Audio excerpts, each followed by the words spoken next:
on the internet because you all come across as idiots. Don't tell Ken David that. Ken who? Hello everybody. We're all here this week. Even Mr. Grump is here. Yeah. I know they missed you last week, Rich, I heard. Well, I wouldn't go that far. Fair enough. But, those people can all go watch... Countdown, we haven't even started yet. They can go watch the full 80 minutes, all that. Countdown. Oh, you see, that's a low blow. Like, what are you doing that for? What are you being like that for? You alright? You well? I haven't seen No, you I was angry earlier. Angry, why? I've calmed him down. I read the paper, it took me about 2 minutes. Well, I've just nearly choked on my pre-match cup of tea here because I read the headline in the paper. RFL to hold inquiry into tour successes. I'll tell you what, I was like, what? It's going to be a tough week for those websites who just regurgitate the news from the paper because they have nothing to write about the whole week. And it just said on the other side, and failures. So, Talking of laughing at headlines, go on then. Watson, there's lack of passion from Bennett. Well, Lions assistant coach Ian Watson has praised Wayne Bennett's passion for the national team. Oops, somebody forgot to put no in there, I think.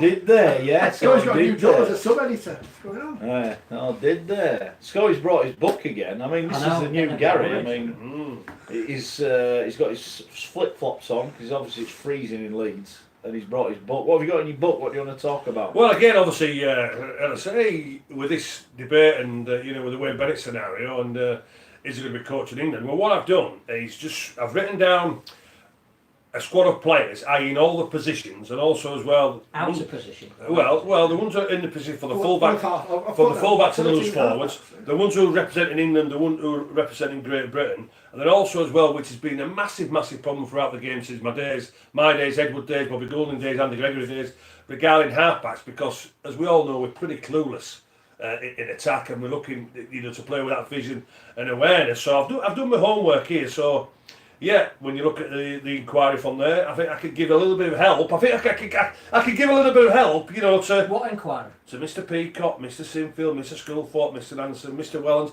if they're prepared to listen a little bit. Are you going to be called as an independent witness?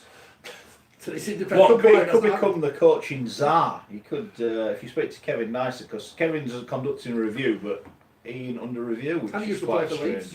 Well, who is under review then? Is it Mr. Bennett?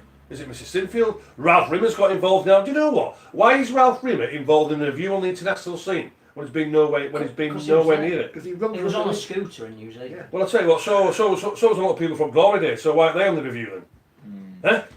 Some would argue those people on the trip might know more about the. Some may argue. I can guarantee you they do know more about him. Don't worry about that. The review has already concluded, but we just won't get to hear the official announcement until 8 weeks. early in January. He's saying 8 weeks. When you look at the questions here, what we've been put in the League Express, will we see Great Britain again? I'll tell you in 8 weeks' time. Yeah. Isn't that absolutely pathetic? Where is the vibrancy and the purpose in that comment? You can just say yes, we are, and it doesn't matter because we're not going to see him next year. We're not going to see him in 2021. So just say yes and then never do it. It doesn't matter. Do whatever you want these days. Very good. Well, the big news, I mean, the breaking news today is the shot clock has come down by 5 seconds. Wow. Wow. Have you seen the stats? Wow. Brilliant. No, look, the shot clock has worked, right? Let's get no bones about it. To stop the cheating. To stop it. And I agree with it being cut because how many times did you see it last year? Yeah. They're waiting, they're looking at the clock going, this is too long. 5 seconds. Yeah, this is too long. It's too long, so they've chopped it down. Correct. Yeah. Well done. Not headline news. No, it's not. It's not a wow factor. Not. It was embargo. Is that important? Is this Robert Elston's greatest victory that he's reduced the shot clock by 5 seconds? I would imagine at least 10 season tickets have been sold on the back of I would estimate, right, he's been paid however many hundred thousands for that. Can anyone tell me, listeners, help me here? And How much per second? Same question for Ralph, right? What are those two guys doing at the moment to improve the sport and justify their current roles? Because the more I hear about both, the more convinced I am that the game's been taken for a ride, if I'm honest. Well, I think the outlying indication from the media briefing... You were at a media briefing with Ralph? With where all of these quotes have come from was, there's nothing to see here. Everything is fine.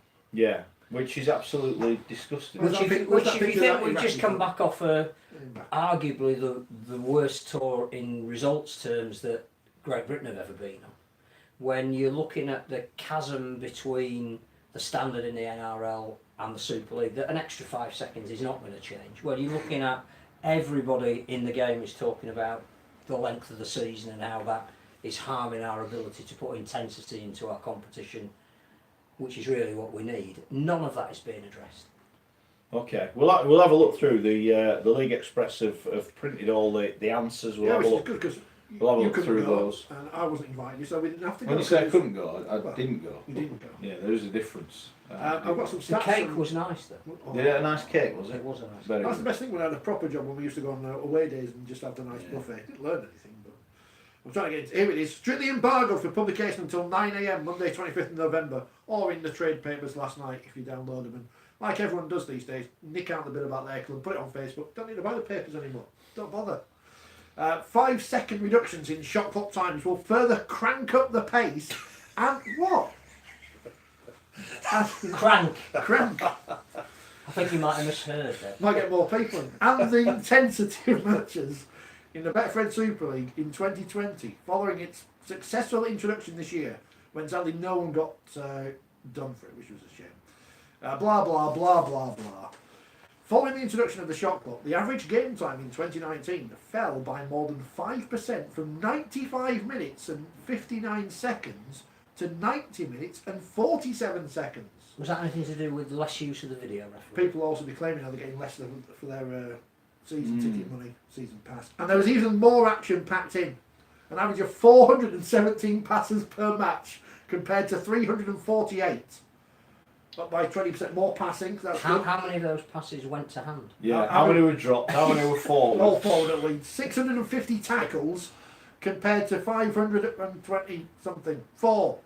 Up by 16% more tackles. 12.5 more breaks compared to 9.3.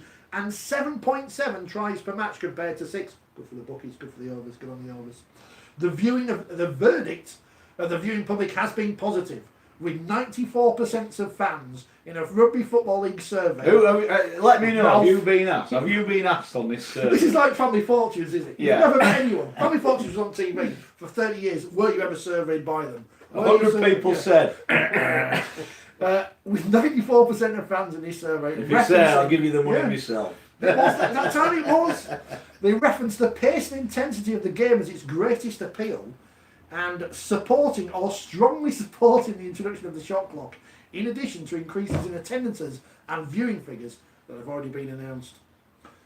Super League Executive Chairman Robert Elston said, Oh, Three- he's changed his title. well, there you go, maybe you get a pay rise for that, don't we? What was his job time before? Was it CEO? That or wasn't something? announced. That's what it says here. 3 things give us the confidence to make changes and speed things up even more. Firstly, in 2019, the facts tell us the introduction of the shot clock was the right thing to do. Can't disagree with that. It was. No, it Yeah. was. It So that was. politicians say It it's was. the right thing to do. But that's like Jeremy Corbyn giving him a free broadband, isn't it? There's a bigger picture here. It has made, this is Robert Elson, not Jeremy Corbyn, a significant positive impact on the game, adding to intensity and providing our players with an even better platform to showcase their outstanding athleticism and skill. Secondly, fans tell us repeatedly that pace of play sets our sport apart and is a major factor in their enjoyment of the game. Finally, backed up by evidence from the NRL, and after watching our players watch the shot clock in action in 2019, it is confirmed to us there was scope to shorten times further. As you were saying, they sit there watching. It's like in the NFL where they're watching the clock go down before they take the snap. We're confident that these changes will build on the progress made in 2019. The action will get even quicker, the drama more intense, and the unrelenting excitement of Super League will reach even greater heights. If me reading that quote doesn't get me a job doing some videos on the RFL or Super League, I don't know what more I can do. Wow. Talk about. What? Tosh. But we When are, does the season start? When Talk does Talk the about season- load of tosh. we are still having 29 regular season games. Yeah. Yeah. That'll beat the enthusiasm out of you. Oh, Get in touch. Were you part of that survey? Were you asked about your views on the shot clock? What do you think about the shot clock? I think it's right. It needs to come down. Yeah. I disagree. It's big news. You know what? If that's all you've got to shout Correct. about, Correct. it shows how crap or how badly run this game Well, is. and again, you can choose to spin it that way if you want, but the fact is that, as we've said all year, the team that finished second was closer to the bottom than the top, and we don't have players that can play at the level of intensity that other nations So do. also as well, Super League kicks off January 31st, doesn't it? Yeah. So in my calculation, is that around about 9 weeks? Yeah. Right. So as Robert Elston said before, when he came in, when he got this position, he was going to make superstars of our superstars rugby league players, right? Yeah. Shouldn't we now be promoting the game, i.e. Super League kicking off in 9 weeks' time with the superstar players? Yeah. Rather than him coming out with this Well, sort of also, to be honest, again, this is a question that only Robert can answer, but it's my understanding that we brought in our creative director. And let's be fair, the things he's done in football have been magnificent, brilliant. The things that they've done there. That's why we've seen it. We saw that rubbish video, and I said at the time it was rubbish. Oh, it's creative, it's art. It was rubbish, and we've had no follow up on it. This guy's been paid a lot of money. Apparently, there's been a load of new videos being produced, telling stories about people in Super League, but yet we haven't seen them. And when I say a lot of money, my understanding, this is my understanding, they've spent over 100 grand on these videos. Right? Now, where is this? Bringing in Robert Elston and having Ralph Rimmer in his opposing number in the other camp, there's just money draining out of the game. The game is not generating. But Ralph was very complimentary about their relationship. Was he? So the relationship. They are getting on so well together. They've Well, signed in a that whole case, raft then, of agreements. well, in that case, then let's get rid of one of them. If we get on that well, let's get rid of one of them. If we don't need them, the split for me was a waste. It was a split to get rid of Nigel Wood. Let's be fair. That's why they split. And they should have got back. Now we've got the farcical situation, right? Farcical situation whereby Super League and the Championship have got different rules now. Golden Point, different rules. So hopefully, if ever, and last year we did see some of the Championship on the telly. So if you're sat at home in Bristol and you've never seen Super League and you watch 2 games, one goes to Golden Point, absolutely, and the winner takes it all, and then the day after you watch the game in the Championship, you go on watching the same game. What different rule? What's happening? I don't know what's happening. What's happening? What's going on? Why do we have to do that? That's another thing that's coming. Golden Point, whereby you get an extra point. We mentioned the shot clock. It applies to Super League and you can see it in the grounds. Yeah. The Championship, it applies but you can't see it in the grounds. Yeah. League One, it doesn't apply at all. So what's the point in that then? Well, if you're not, why does League One have to be different to the Championship? Yeah. If it's the referees monitoring it, But why is can the referee game not monitor the same it? the whole way Well, across? well, it's the same game. It's called Rugby League, isn't it? That's my point. Why is it different rules? So don't forget the international rules, which are slightly different to the So why is NRL it being rules. why is it being made complicated then? I've always found People are trying to justify their instead of position. actually doing something that the people Correct. want them to do. And they are very much like politicians who, we'll do this, we'll do that, we'll do this, we'll do that, and then when push comes to shove, they do bugger all. Well, it goes back to what you were saying about promoting superstars. The only superstar that's been promoted relentlessly for the last couple of weeks, to the benefit of everybody connected to Rugby League, is Sonny Bill Williams. Now, whether you think he's a waste of money or not, it doesn't matter. The proof of that's going to be when he starts to play. But you cannot fault the fact that for a week he's been headline news in a lot of places where we wouldn't normally get coverage. But Super League can't take credit for that. At one point they wanted to block Toronto's promotion into their competition. But now they're sitting back going, isn't it great that Sonny Bill's getting us all? Well, yeah, but how can you take credit for that? Also, as well, from the RFL's point of view, Toronto now, by the way, don't need to pay a bond, but they're back in the challenge. Oh, they come in now. They've got Sonny Bill there. So have they been brought in because of the Sonny Bill factor? Yeah. So I'm hoping then that Toronto get to Wembley and we pack Wembley out because of Sonny Bill. I tell you what, don't be giving Ralph plenty of stick. He's doing right by letting Toronto in without paying a bond. What a load of tosh! What an absolute load of tosh, isn't it? Have Catalans, do they have to pay a bond again this year? Do we know? Don't know. We know that London aren't in the 1895 Cup, even though the finals at Wembley.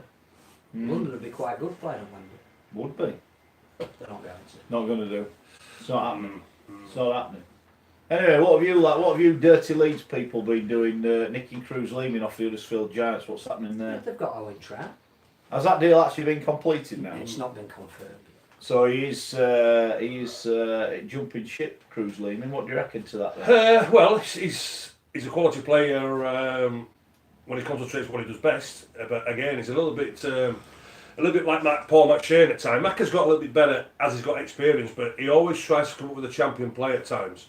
You know, and he goes away from as the so-called team philosophy from there. He's a quality player when he wants to be, but certainly at Leeds he's going to have to play into like a sort of structure for longer minutes. I don't have an issue with anybody playing what they're saying and doing it. If they think it's on, I don't have an issue with that whatsoever, but he just seems to do it too often at very, very important parts of the game.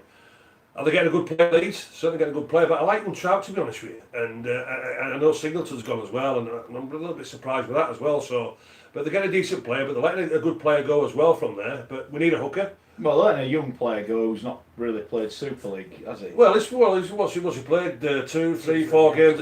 But I'm not being rude. It's unproven, isn't it? They've got Sam Walters as well, who is at a similar stage of his development. Actually, is probably a better prospect. Surely the big signing at Leeds is the fact that they're putting together the Wakefield Trinity Wildcats coaching team of 5 or 6 years ago in Richard Agar and James Webster. Back together again. Preparing for the middle eights. Can't wait. Looking forward to bring on 2020. I think there's a little bit of delightfulness there, don't you, from Mr. Shaw, right, Phil? Don't you? Delightfulness there. No. Hey, having a pop already. Having a pop already. I see why they've signed him. I think he's potentially a match winner, but I also think in a tight game he can lose you. He's a current England Knights hooker, so I think probably a worthwhile investment. But they also have Corey Johnson. So it's that balance that at what point do you give a kid that's already in your system who's an England Academy international the chance to blossom? Who's Leeds number 9 anyway now? Who's it? Dwyer. Dwyer. Oh, Dwyer's still because Luton's gone now, hasn't he? What do we reckon? That's a good signing for Batley, isn't it? Oh, good signing. Yeah, good signing. 32 still. Also, Dwyer's then is going to be. Dwyer and Lehman, but are they too similar?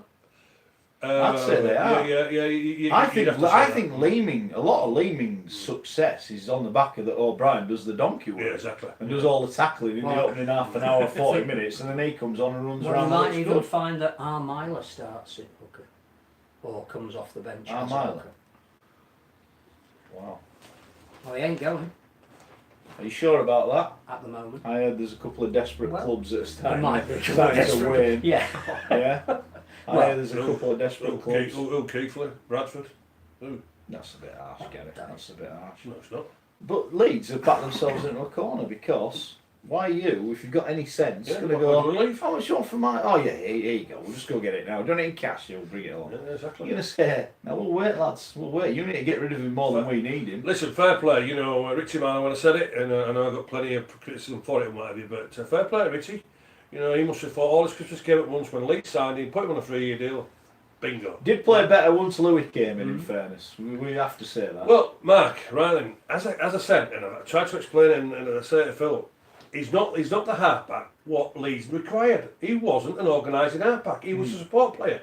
And when Louis came in and took that role, and Richie did that very well. I've never questioned that. Yeah. I've never ever questioned that. Because he became that supporting halfback. Yeah. And that's what he is. And if they're going to fill him up, is that Richie Marler's fault or is that Gary Edwards' fault? Well, it's the Leeds club fault, isn't it? Getting the right player. Correct. By getting the wrong player. Yeah. Well, they got a halfback, but give him a duty to do what he couldn't do. But if he does play at hooker, one thing for sure Richie Marler will do, he'll give you good service. The kid's got good service. Yeah. He's still got that speed over 20, 30, 40 Is he good enough defensively though? Yeah, I think he is. Well, yeah, I think he'll be alright defensive, Matt. To be honest with you, so. Can he play on the wing?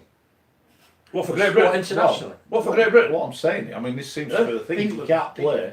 I mean, Wing. where's Tom Briscoe back? Can't he play on the wing for a few Put him on the wing. He's quick. But alright, Richie. But hooking, you know, it might be a new lease of life for him, but one thing for sure, he will be an excellent support player in that role. There's no two ways about it. Yeah, he will. So maybe new future. Hey, listen, watch this space. Richie Marler, at least for the next 2 or 3 seasons, as a backup hooker. You've heard it here first. Fair enough. Could be in the Super League dream Or team. second. What's happening? I better put him down on me Great Britain side. Yeah, on the wing. Winger. I'm a squad full of Just drop Jermaine McGilvery.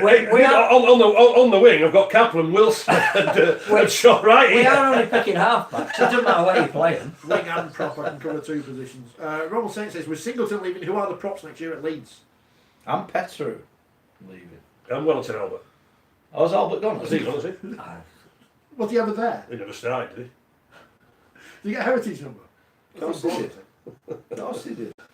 Yeah, it's an interesting point. Singleton going, not unexpected. Matt Pryor's on his way. All right. So what's he like, Phil? I'm not really sure that I know a New lot about South him. Wales. Yeah, well, we all know. No, he's played for New South Wales. Yeah, well, a lot of them. He's A reached lot of them. a Yeah, a lot of them. certain Yeah, a lot of them. Yeah, but a lot of them have done that. Well, and come over and been. Played for Cronulla when they won the title. Right. Okay. So he has a bit of pedigree. Right. So he's got the pedigree, but he's. How old is he? It's 32, which is what tends to be the age we're signing in our. What does he bring then? Has he got a bit Size. size? Has he got a bit of passing game in him or anything? Or No, I think it's mainly grunt up front. right. Okay. So I like taglines like that. I like Singleton. So we didn't think Neil Singleton. Face didn't fit, I don't think.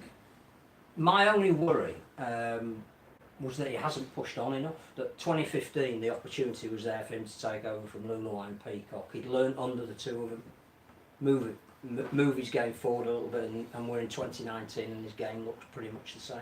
Now that could be the coaches he's been under. Well, the coach he's under is the one he's got to work for now. But I like Singleton. I do. think he's a good player. I liked him. Yeah. The one thing I would say about Brad Singleton, I don't know if he's a bit too light now. well, that I think was one of the issues under David Furner. Yeah, I don't know if he wanted That to beef it up a bit. he wanted players to be lean and fast, and More I'm mobile. not I sure. like him. I'm not sure that suited Brad Singleton. No, I like him. I I think do. he'll do all right. I do. That's I definitely think it's a good signing an for upgrade Toronto. for Toronto, Yeah, without yeah. a doubt. And I think he'd have gone well in quite a few teams. And one of his closest mates is Anthony Mullally, and I think they'll enjoy rekindling their partnership for the Wolfpack. Very good. Apparently, Alan says he's stagnated at Leeds. Fair point. I think most Did he stagnate or did he fall out of favour? I think he fell out He of favour. played, didn't he played a fair few games. Singleton's gone. Leeds ninth. Oh, jeez. Leaning in, Leeds eighth. Grunt up front will be great on the posters, but it's the Pac-Man scenario. You know Pac-Man, thing. It was originally called Putman, but people used to deface the cabinets, Oh, so right. it can't have Grunt up front unless you put certain people in front of it. Oh. Elsewhere, Peter's very impressive about the Salford pack. Some big units there. He says. It'll be interesting to see how they back up next year. Well. 22 is exciting because Mahir Fanua's back. The paper's excited. Look at all these players coming from the NRL, they say. The NRL invasion. You've got Mahir Fanua, because he's never played here before. One of the lesser Burgess brothers, not the famous one. Who's here in disgrace, One of the really. other ones. Let's be fair. I know. Let me get back on. George Burgess, this is brilliant. £1.50 a pay for these papers. This is in Nosy Parker's column today. This is brilliant. It's first with all the news. Here we are. You should bring a book like Scoring. Yeah, We could have had a write them all seamless link there should without be having organised. I think we've added to the excitement. First People paragraph. can't wait to hear. Yeah, first paragraph. George Burgess and his wife Joanna arrived in the UK last week and were greeted at the airport by members of the family. Or by family members in fact, including brother Luke and mum Julie. Who's ever turned up at an airport and not been welcomed by family members when they've been away for a while? And the other big news is that the president... Oh, that's of it, Ball- is it? Yeah, well no, he's made some money selling some flats or something. And the other big news is that the President's Ball, the Rugby Football League President's Ball, will be have as their guest of honour the President of the Rugby Football League. Will it? Phil spotted that one in fairness. Fair So yeah, Of all the Mahir Fanua's- places to bump into Yeah. at the President's Ball. So Mahir Fanua's coming in, that's exciting.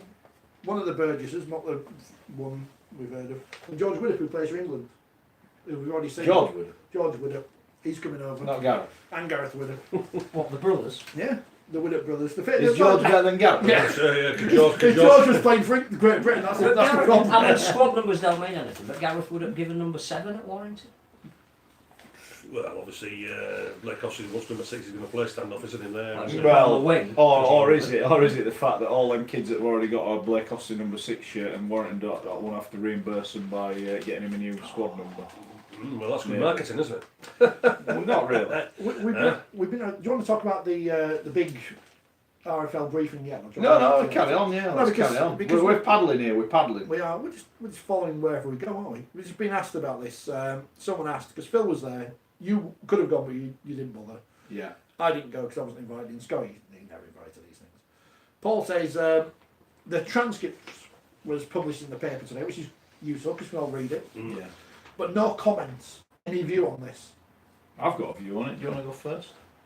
I found it quite dispiriting, to be honest. What, being there or Well, no, sitting next to me or being there? What was was dispiriting? the fact that there was no acknowledgement whatsoever of the issues that the game is currently under. That, you know, governance is fine. The Great Britain tour, well, the results weren't so great, but Great Britain, it was all right. It was all right. And the impression given, whether accidentally or deliberately, is that Wayne Bennett will be the coach of England up until the World Cup. Who knew? Even Who'd guess though that? we won't know that for 10 weeks. Formally, it was, well, you've got to Tell take, a review this. you've got to take Not into mind you, in account fairness, when you only work 1 day a week, it'd take you a while to do it, wouldn't it?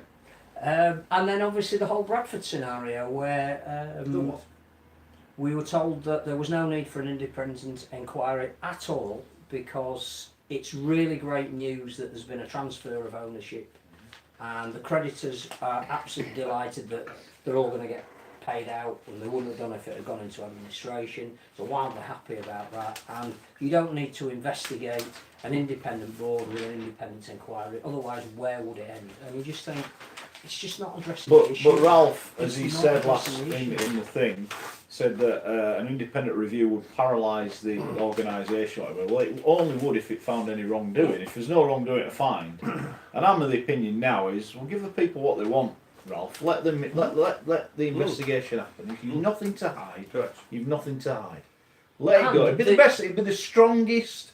If a genuinely independent review came out and went, Ralph has done nothing wrong, that'd be the best vote of confidence he'll ever An get. independent board has made a lot of these decisions. You can now look at this collective decision and find if they've been made in the best interest of the sport.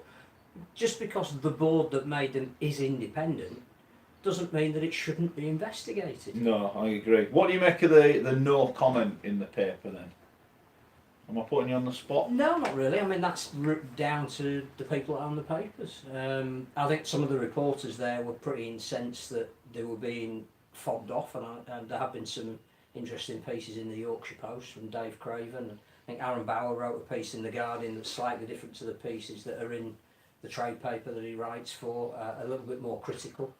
I think that there were some people in the room. Ross Heppenstall's been very close to the whole Bradford situation through his time as a correspondent at the Telegraph and Argus, probably as well informed as anybody about the nuances that have gone on over a longer period of time.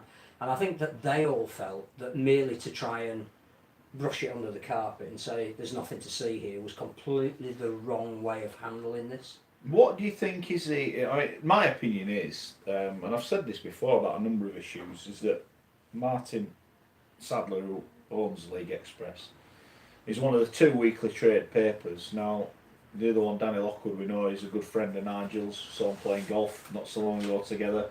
Are they going to investigate Nigel and the perceived wrongdoing? I say perceived because there is no evidence there is any wrongdoing. Are they going to look at that? No, I think Mark Sadler's got. It's all right him turning up at the grand final presser and asking loads of questions, as he generally does. I don't see him there on a Thursday night when it's snowing in Salford and they're playing OKR. He's never there. He was at the briefing. So he was at the briefing. Asked a lot of questions. So why are we not getting some of his thoughts on this? Why, when some of his employees clearly think differently to him, why are we not getting to hear their opinion on what's going on here? Why are we getting this is what was said, make of it what you will? I think he's got a responsibility to the game.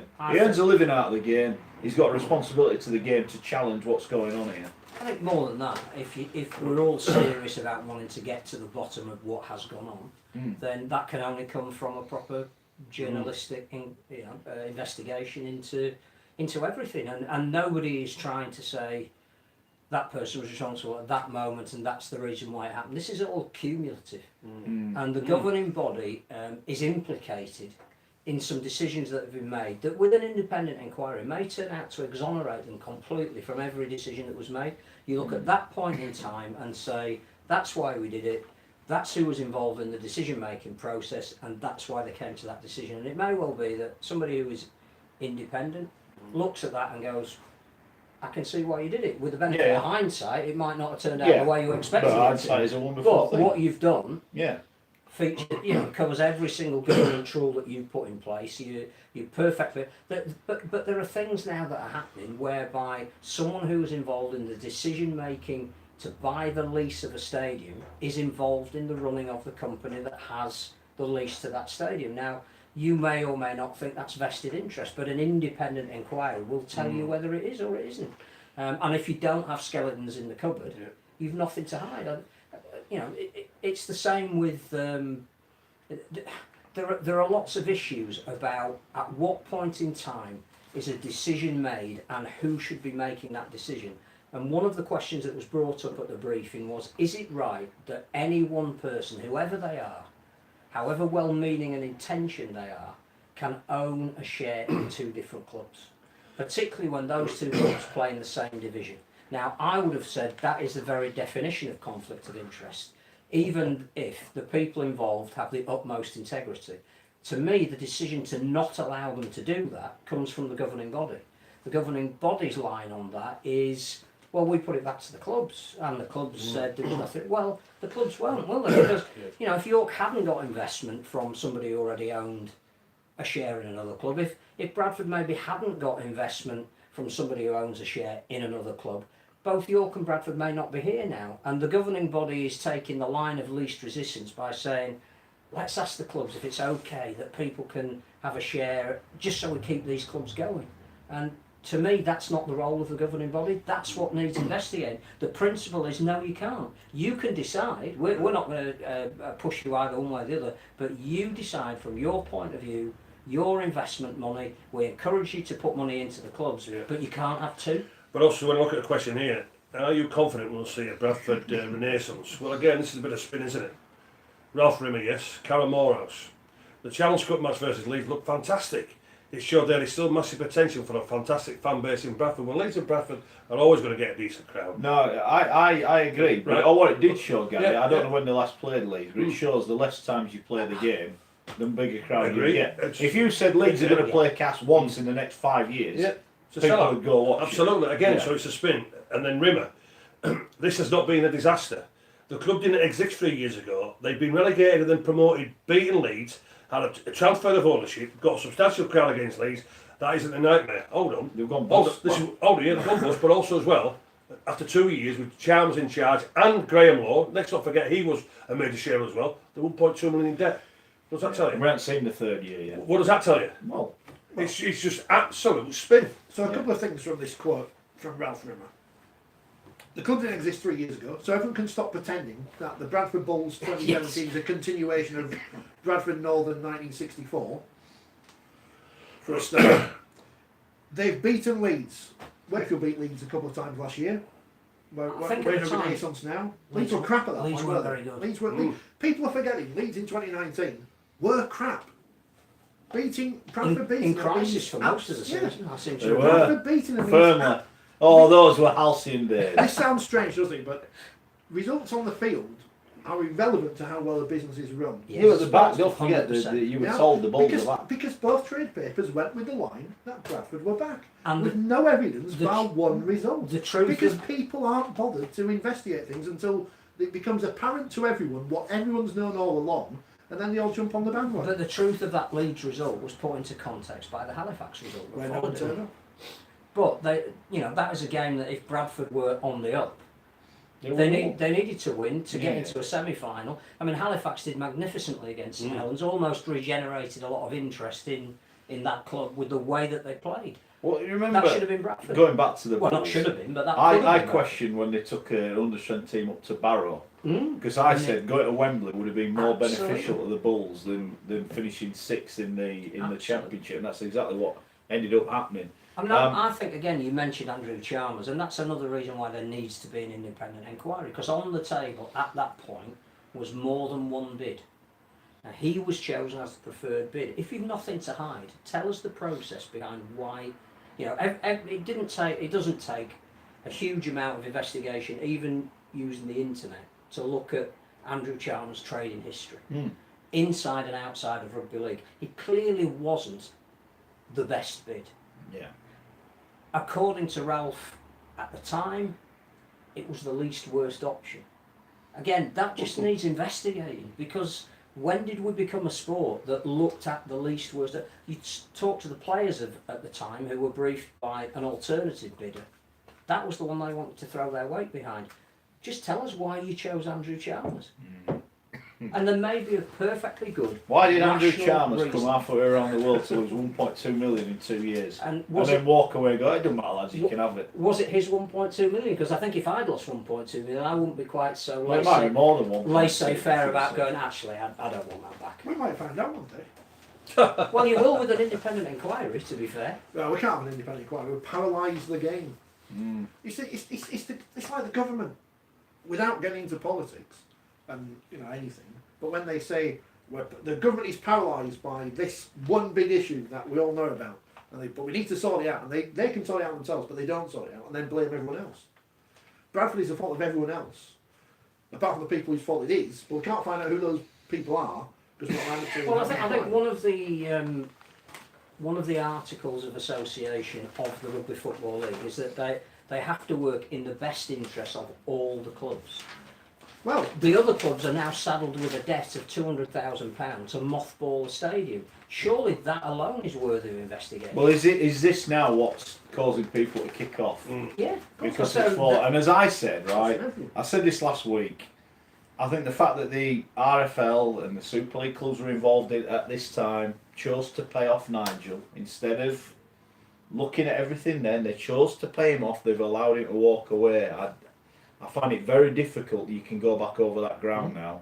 But, and I'll maintain this, I think I said it last week, the buying of the Odsal, whilst I don't condone it, I think you can justify it. Yeah, fine. Because they've From paid a business point of 750 view, grand. yeah. They have had, so we're told, 72 grand a year in rent, although that's not ever been proven, has it? 72 grand a year in rent for 6, 7 years with an ongoing thing.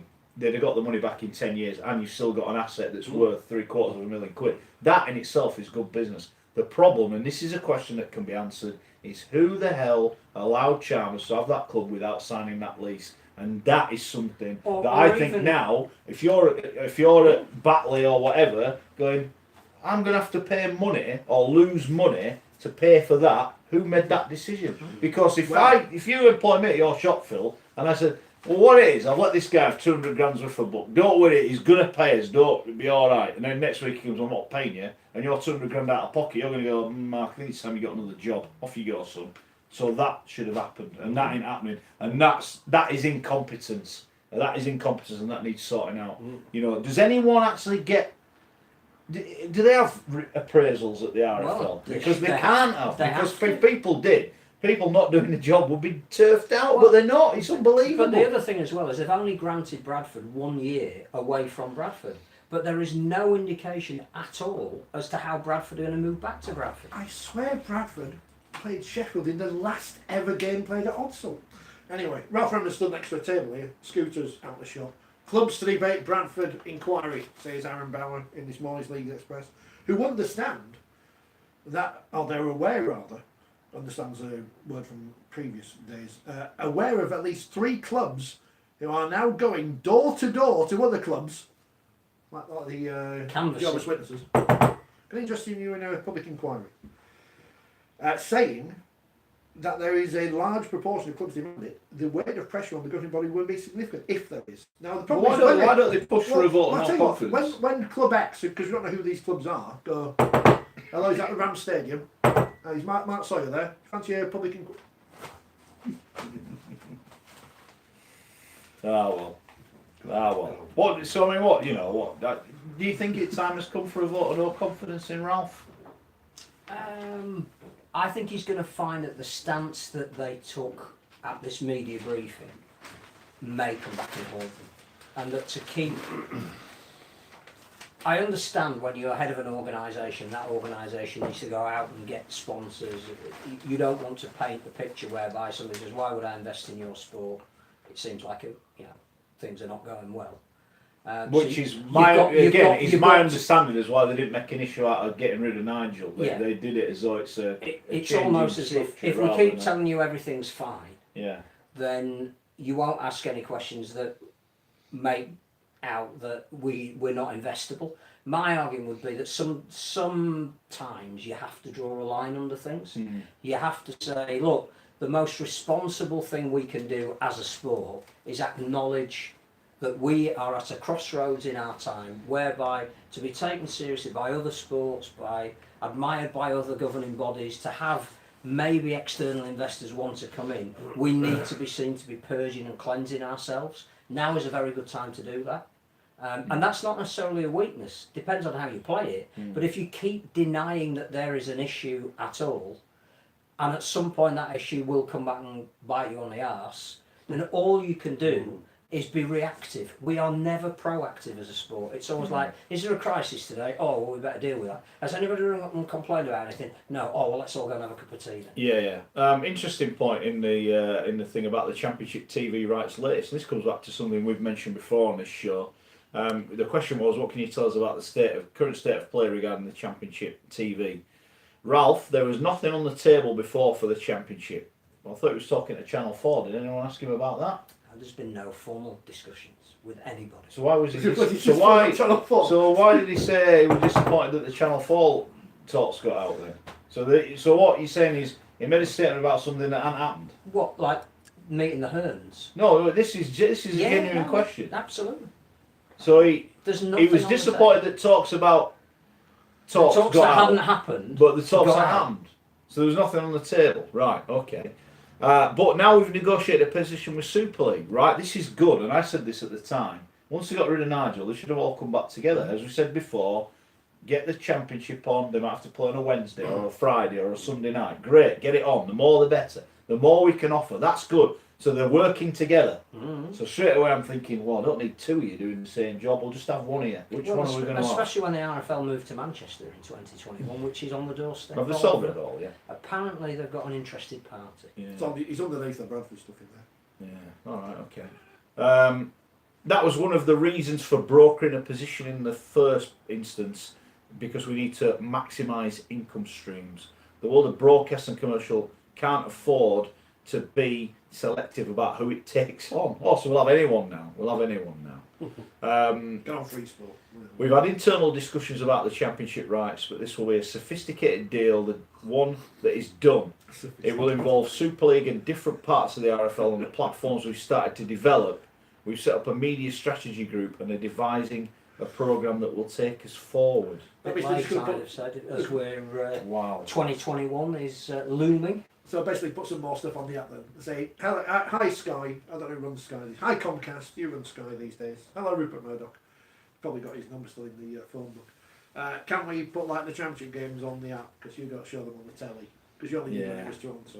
But they're not... It's pathetic, isn't it? Nothing's happened. Nothing's happened. Again, it's like when I look at one question in again to Rimmer. Is a lack of trust people having the RFL an issue? Look, we provided the information to stakeholders this week, and hopefully that will show what's happened. There's nothing new there, and it's college everything that has gone on. You just said down up there, Mark, about him and Nelson and all this sort of thing. Does he think everybody who watches Rugby League or interested in Rugby League idiots? Does he think we're all idiots? Because what he's trying to do is insult our intelligence. That's all he's trying to do. That's all he's trying to do, is trying to cover his own ass, cover other people's asses, and insult people's intelligence. So, for once, why can't Ralph Rimmer be honest with people? Why can't he be honest with people? In the same reason he won't allow an independent inquiry, because the only reason you wouldn't be honest is because the truth would hurt people or yourself more than the lies. I was pointing out about. Well, how's the game going to move forward then? Because as Phil has mentioned, other sports will be looking at us. Other people sponsor big companies and all this sort of. You look at the other sport, Rugby Union, with the massive worldwide international sponsors they have and what have you. How are we going to get that? How are we going to attract people like that? Well, you see, I've had this idea, because you may as well have ideas that are just completely out of the box. Yeah. Blue sky thinking, I'm going to be on The Apprentice next year. I could sell Dragon's Den. I'm not sure you're daft enough. My business idea to Alan Sugar. Well, I've got this sport, right? Rugby League. I'm going to invest in Rugby League. So, last night I was watching the cricket, and we're crap at cricket. Cricket. Do you remember when we were good at cricket in the summer? Well, we're rubbish now. Hey, you were good in New Zealand, Mark Wilson, years ago. You should be playing for England. You were brilliant, No, weren't you? I was in fact, watching England in New Zealand last night was like watching me in New Zealand, mate. Yeah, but to be honest, you was The on only the difference is I was drunk when I Yeah, was that's what I'm playing. saying. You were on the drinking, and it looks like they've been on the drink. I'd recommend they do go on. Although, I tell you what, Michael Atherton's very, very good. He was interviewing Joe Root afterwards, asking the right questions. He's like Sky, but with a degree from University of Cambridge rather than... I've got 3 degrees. Best album, 1978-79. You know what? The other day I was in the pub. This is the God's honest truth. 3 degrees. Right. We were dancing? We were talking. We're doing the old We were shakes? talking to a girl. The girl behind the bar's got to New Zealand, Yeah. and See, it all links together. and she was like, "Oh yeah." I went, "Oh yeah, I lived there for a bit." Yeah, all right. Talking. She says, "Oh, I'm going to do my masters degree. I'm doing this degree. I'm doing that degree." I'm like, "All right, okay, fair enough." And then the guy at the side of me, he just went, all that goes over my head, this, he said, I were in plasticine class at school, and I thought, wow, someone else must know Scoey. It was just like me said it, he actually said I was in plasticine That's class. a bit harsh. Yeah, because my dad went, what do you mean? He went, oh, well, I wasn't very good at school, so they just let me play with the plasticine. Mum called a rugby ball. Made a plasticine. Mr. Jepson's got Sorry, that. I was okay. Sorry, Rich, go on, right? No, this is- Joe Root, yeah. This is a daft Yeah. thing, idea that I just saw last week, and I thought, this might make sense. You know, we're always looking for new players, new Talent. streams of talent. There you go. Correct. Right. In Canada, they've got this thing called Canadian football. It's like American football, but it's actually faster, and the rules are different. And we couldn't play it over here because the pitch is massive, because the end zone is huge. It's like the goal areas at Rugby Union, but bigger than that. And the goals are in the middle of the pitch. Like, it's when Hunslet had the Yeah. blah, blah, blah, blah, blah. Watching the Grey Cup final last night, which the Winnipeg Blue Bombers won. They beat Hamilton in the final. And Winnipeg haven't won for 29 years. They're like the Warrington of Canadian. Well, obviously they're not, because they've won it. Well, yeah. Well, they have won it now. It was their year. And they wear blue and yellowy colours and white. Primrose. Yeah. So the CFL, the Canadian Football League, have set up this thing called the International Alliance of Gridiron Football. And I think Rugby League is closer to American football style games than Rugby Union in terms of the way the sport's played. We just need athletes. We can teach them all the, pass the ball backwards, don't throw it. They've started doing that a lot, and I said this to Phil last week. In American football, there's a lot of rugby coming in, offloading and stuff like that. They've started this thing where they're looking for talent from around the world to play Canadian football. There's a German fella playing in the final last night. So they've set up this agreement, this organisation, and they've got countries like Mexico, Japan, Britain, Austria, Germany, whatever. And what they're doing is working together to find ways of developing players to play their sport, American football and whatever. Growing their sport, which is a tiny sport. No one. I'm probably the only person watching last night because I'm a sad idiot. Nothing better to do than watch Canadian football. And find new streams of players to develop pathways into the professional game and make money, which is the other good thing we need to do in this sport. We should be buddying up with them and saying, we think our sport is good. We want athletes. They might be more suited to rugby league than American football, Canadian football. Phil's mentioned Gaelic football in the past. Yes, of course, they're not going to be halfbacks or whatever, but we might be able to train those people to be forwards. But Rich, we spoke about this last week, right? Pathways into our game, right? And last week, I did the lunch at Big House Rangers, and kids now who are being again, it should be abolished, the scholarship in the academy, because it should go back to the Barlow situation at 17, but it's not. So we are where we are with it. These kids are looking for a professional pathway, right? There's not enough games for them. But when they want to play, the professional clubs are stopping these kids playing at amateur level. So how are they going to get better? How are they going to get better? And these kids are only 15 and 16. Last week, Big House Rangers, under 18s, played against Loch Lane. 5 of them, I think 5 or 6 of them are signed with Wakefield. And not picking on Wakefield, but I think all the clubs. Yeah, and one of them's at Huddersfield as well. They weren't allowed to play. So Brighouse had to play with 11 men, and Loch Lane brought 20. So we're blocking, and when you mention pathways, I speak to many people in the amateur game. The participation levels are absolutely atrocious. But that was one of the things that it's atrocious. we were told Sport England love us at the moment because all our participation levels are on the up. Well, that's a load of garbage. Well, that is a load of garbage. If you include touch, women's, PDRL, do me a LDRL, do me a it is. favour. Yeah, it is, but that's not not sustainable over in that same and level. also, Phil, that's going to have no benefit on the top line of men's rugby league. But the indication, and I haven't read that transcript, I don't know if everything that was said over an hour and a half is in there. The indication is that the 13-a-side men's game is not the priority anymore. Okay. Well, it's laughable, isn't it? Well, look, I see why they want to build up the other parts. I've absolutely not. I've played a part in it myself. We enjoy all parts of it. But the thing that will allow all those sports, all those parts of the sport to keep going is England and Super League. And getting Feed sponsors, in and getting sponsors, and getting exactly. big crowds, and getting For superstars. the cream to rise to the top, you've got to Absolutely. put in a lot at the bottom. Absolutely, absolutely. Do we need a complete overhaul? And I've mentioned this before about having a pyramid system whereby if you are Hunslet Parkside, if you are good enough, you can work your way up. You don't have to spend the money. But as part of that pyramid, here we only have one man at the top, not two like we've got now. We've got two little pyramids that are falling down instead of getting stronger. Yeah. Do we have to go back and say to Barlow, right, we're coming back together, you are going to be responsible for this, but what we're going to do is all these kids till they're 16, 17, like you said, they cannot play, or they can play but they cannot be signed, however you want to do it. So your base at the bottom's getting bigger and bigger because the kids are still playing. Absolutely. Instead of standing on the sideline going, no, I can't play. Or not even turning up to stand on the sideline because they feel that they had a chance and for whatever Well, as we reason. said last week, for those kids that don't play, we're using Brighouse as an example. It's the example we've got, and there's many more like it. So those kids then that stop playing with their mates, so they can't play You like see yourself at stop cricket. playing. Yeah.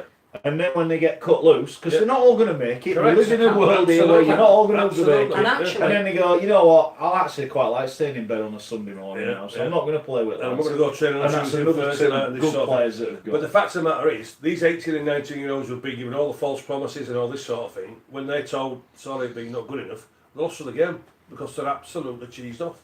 Cheesed off, isn't it? Yeah. So when we talk about pathways and participation, but again, the people who matter at the governing body are not taking notice. I think Not taking notice. what you've said is right, but we've needed to do it for a long time. It's the almost blank sheet of paper principle that if we were to start the game today What would it, and not take into account a lot of the history that comes with the sport that's vital to it, then there are decisions that will be made that clearly will be different. So if you're going to actually draw a line under where we are and say, let's see where we're going to be in 5, 10, 15 years time, let's involve everybody who can input into that. Yeah. Some people are going to be upset. Some empires that have been built over time will need to be dismantled, and some ways of looking at things will have changed from what we might have called the traditional. Now that, unless you are a benevolent dictator, that is something that's really hard to bring off. And one of the things that Nigel Wood was very, very good at, probably still is he's a consummate politician, in the sense that he takes people with him, he gets to know who he can count on for their vote and support. Now that may or may not allow him to introduce a situation whereby those people that he relies on for their support are cut adrift. And I think we are at the point where a strategic plan that takes the game to a different place than it is at the moment, acknowledges history, but the fact that once you go professional, the whole landscape changes. Once you move to summer, that brings different dynamics than when you were a sport in winter. Once your industries that supported the sport aren't there anymore, you've got to look at different ways of generating income. Once kids don't necessarily go to schools where sport is high on the curriculum, which it always has been in the north of England, you've got to find other ways of getting kids involved. Do you do that through local amateur clubs, or do the club foundations go and do the work of teachers in schools? However you're going to do it, we only have a limited amount of resource, so to make the decision as to what you're going to spend the money on will affect other parts of the game. So if we sit here and go, look, Richie's right, we need a whole new area of talent pool to fish in, we're going to set up 3 development offices in Ireland, that might be for the sport a really important thing to do where we are at the moment. But we have the money. but somebody's going to have to sacrifice some money in a different area to achieve that. Now, it takes a hell of a personality at the top of an organisation to pull that off, and I don't think we've got anybody that has got the stomach to do that. And I think your star shines really brightly for a short length of time. You upset some people along the way, and then you hand it on. I don't see anybody in the sport at the moment that would be prepared to take on that role. No. Too many jobs for the boys to be collecting the money. Do you know what? You mentioned a pyramid there, Mike. I wonder if let's just say, for instance, I was part of this pyramid. One thing what I would be suggesting was, and I know it's one of his favourite sayings, is Wayne Bennett's. If you listen to people in the stands, you'll end up sat with them very, very quickly, which I find very disrespectful, because when you look at all sports, but certainly with rugby league, there's plenty of good businessmen who watch our sport who've been very, very smart and a hell of a lot of money. But one thing I would take on board, and I would say, listen, I would do rugby league roadshows all around the heartlands of rugby league. Rugby league roadshows, and listen. You know, we talk about politics and the way that it comes in now, and listen to it wherever they are. We'll go Lancashire, Cumbria, Yorkshire, wherever, south of England from there, and take the points what they're meaningful and what they thoughts about how the game should be from a point of view. How we talk about the scenario for Belfast, but again, we're looking at a blank piece of paper here and take on views. So you don't have to take all the views from there, but let them have some sort of input from there, because rugby league supporters, they're not idiots, and you cannot keep insulting their intelligence about the game, because one thing for sure. Well, this is a problem that Bradford are going to find now. Of course, yeah, they're going to. That's called loyalty. It's the supporters stripped away, correct, and it's the supporters you've got to feel sorry for. You don't support them now because of what happened. It didn't just happen once. You give them 2 goals. You thought, right, enough's enough. But we have to start listening to people realistically who care and love the greatest game of all. It's as simple as that. It is. But you also have to make decisions outside of that some of those people may not find acceptable. But that's just life. That's life, exactly for that. You know, you're not going to get. Everybody's not going to be happy. But take on board. There's some easy wins, some low-hanging fruit that we don't go anywhere near. Yeah. One is, as you say, just go out. Yeah. You know, said it before on this programme, but the lowest ebb that I've ever seen in the sport was around about 1973-74, where the sport got as near to dying as it ever possibly could. That's one of the reasons why Barlow was formed. There was just no money, there was no sponsorship, there was no interest. Crowds were at the lowest. What was the participation level in the amateur days in film? Well, I think what they felt was they weren't being represented. So they needed to do was just have a body that looked solely after their part of the game. Yeah. And from that point, they could then influence participation. But in schools, they'll still be playing rugby league in schools there, massively, won't they? Yeah, but there was a complete disconnect between every level of the sport. So Messrs Oxley and House came in. They were almost given the blank sheet of paper because clubs were on their knees. And did a great job, by the way. Well, one of the things they did was they started the Sunday Mirror, as it was, with John Huxley, Rugby League Roadshow. Yeah, and what they did to start with, because they didn't have any resource to work with, was they went out and resold the game to the public that had become disaffected with it. Now, that's one thing that you could do now. It was called marketing the game, Phil. Telling people what we've got. But at the same time, I think you need to be going into development areas with ex-professionals. Development officers, where are they? We haven't got any. Well, and even if you can't afford them on a full-time basis, take your sponsored bus down into Cornwall for a week with some recognised people on board who can do sessions in the morning and media in the afternoon and events in the evening. Yeah, absolutely. And that's stuff that costs very little, but suddenly your profile starts to increase. You're hitting more people.